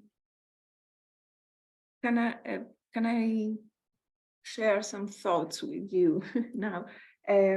So I'm coming more from history of dance, and especially theatrical dance. And even though I'm completely convinced that we are talking about dance in general without categorizing different styles or trying to avoid prioritizing or putting a hierarchy between different kind of dances, my insistence that I'm coming from this background has to do with what I will try to offer to the discussion. So what I want to add to the whole discussion is that even though in contemporary choreography, nowadays a lot of choreographers work with scores, for example, or in theory and philosophy of dance, many times we discuss the choreography as a protocol or as a system of organization for the movement. And this, let's say, expanded notion of choreography has its roots to a view that dance and choreography is not anymore related to the subject as an experience of expressing her inner thoughts and feelings and the psyche of the dancer. So there is a divorce between the dancer and the dance. And this is something that in our discussion, from my point of view, has something to offer when we talk about materialities or immaterialities. Because if we think that the subject that is dancing is one ontological entity and the dance is something else, I have the feeling that this brings something interesting in how materiality and immateriality can come together, or how viewing different approaches to what we mean by dancing subject and how is constituted. So yeah, I think that's an aspect that for me is really interesting, and I wanted to offer to the discussion that we have.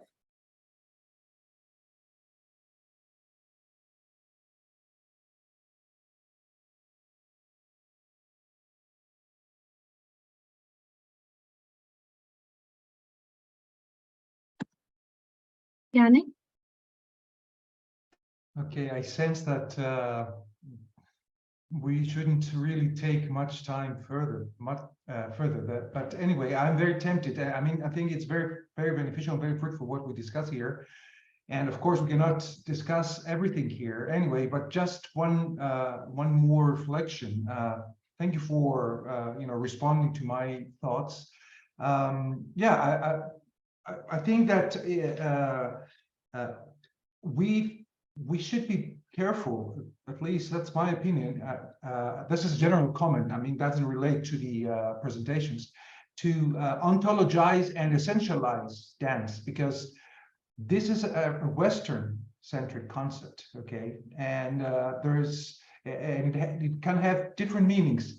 We're probably familiar with the introduction of the term movement, of the concept of the notion of movement, to somehow broaden and escape all these impasses of the ethnocentric and Western-centric conceptualizations. In any case, what I want to say is that I think that concepts or terms that you have described, mentioned in your responses or in your presentations can be those bridges. I think community building that you said, Thomas, it's really a core practice, a core situation within every kind of dancing. Subjectivities, embodiment, even this relationship and interaction within social practice of dancing between the immaterial and the material aspects. So I think there's a lot of things that we can get from this. And a short question for Thomas, although I would like to have more time to discuss this. I'm very tempted, you are bringing up the life of a very important person, as I get it, whose contribution has not been really up to the point it had to be. I followed your answer to Natalia on the chat, where you said that, and you mentioned that Laban and the others have been there, this kind of past has been whitewashed, and then we don't really know much about her. And I'm wondering, I mean, this is a kind of, paradigm of how to approach a person and bring up a life, modes of resistance, ideology, life experiences, and how then, because this is another question that I think it's important, and it was again posed in the previous event. How do we bring this up? How do we manifest something which is immaterial, dancing, and we need to talk about this with words? And so we need also multimodal, I guess, ways to do this. Thank you very much.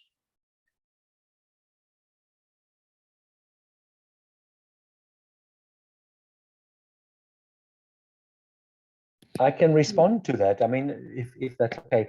I mean, I think that was very much a question in the research I did with Carol Brown, and it'll be the same question with a similar question with Claudia. You know, how do we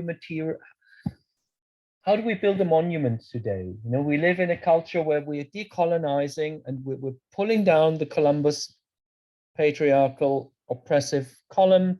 We're pulling down the statues, but we do need statues, or we do need commemoration. We need commemorative processes, but we also need commemorative artifacts that sustain, maintain, that I can read, that I can watch, that I can reflect upon. So we do need products. Yeah, and I think the kind of multimodality of it was really important. I mean, when we worked with Carol, we went into the studio, we looked at pictures, she had archival texts from the original archives from the 1930s. I had archives from Hilde Holger. We took the writings and we unpacked them with dancers.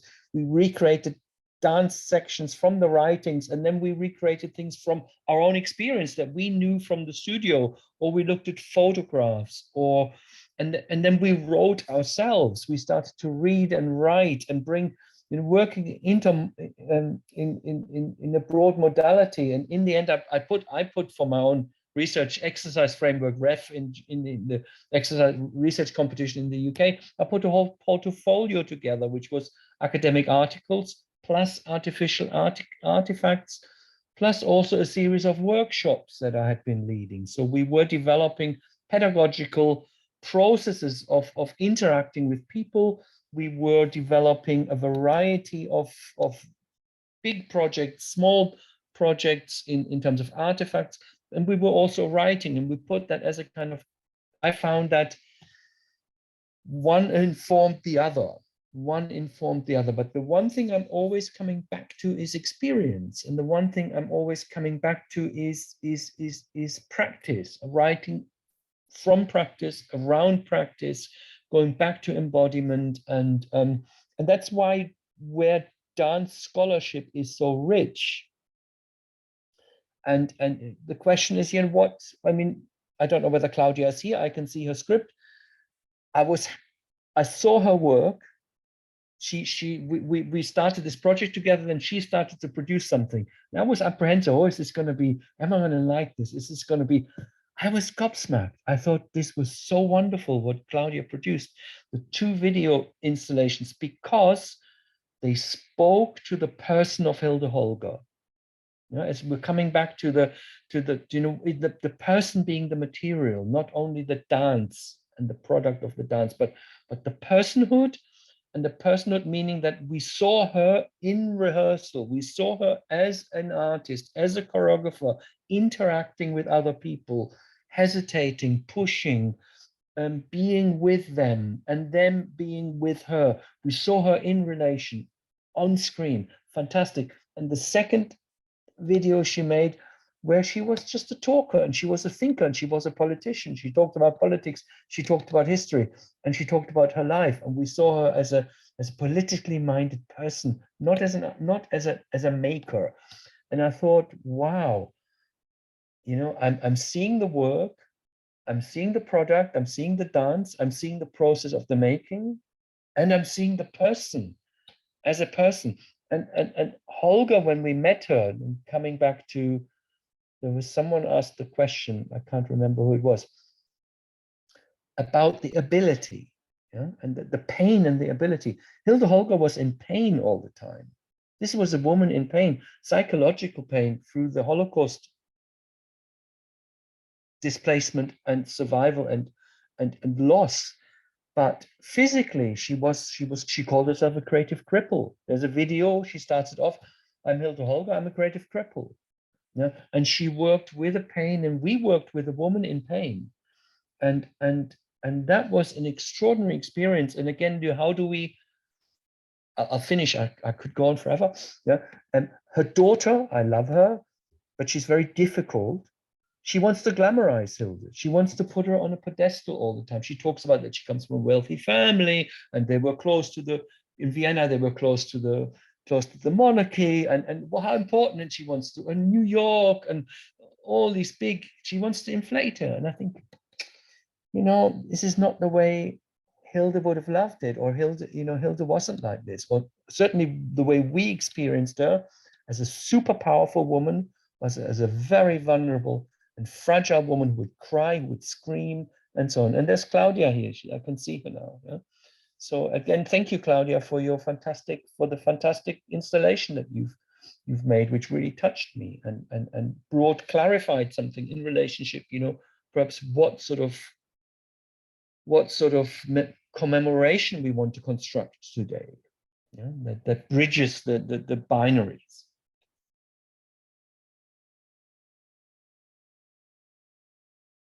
I think Natalia had raised her hand. Yes, thank you, Stergiani. Just a small comment about what you said and Yanni said. I think that the question between materiality and immateriality has a lot to do with ideology, as Yanni said, and from a Marxist perspective. For example, in my case, in the street dance styles and ballroom styles, and I see how many different ways, they are embodied from young people. And it always has to do with social circumstances, and so all this mosaic of the market ideology and also the social circumstances is very crucial, I think, to these questions of how materialities and immaterialities are embodied. That's all. Thanks. Thanks a lot for the marvelous discussion here.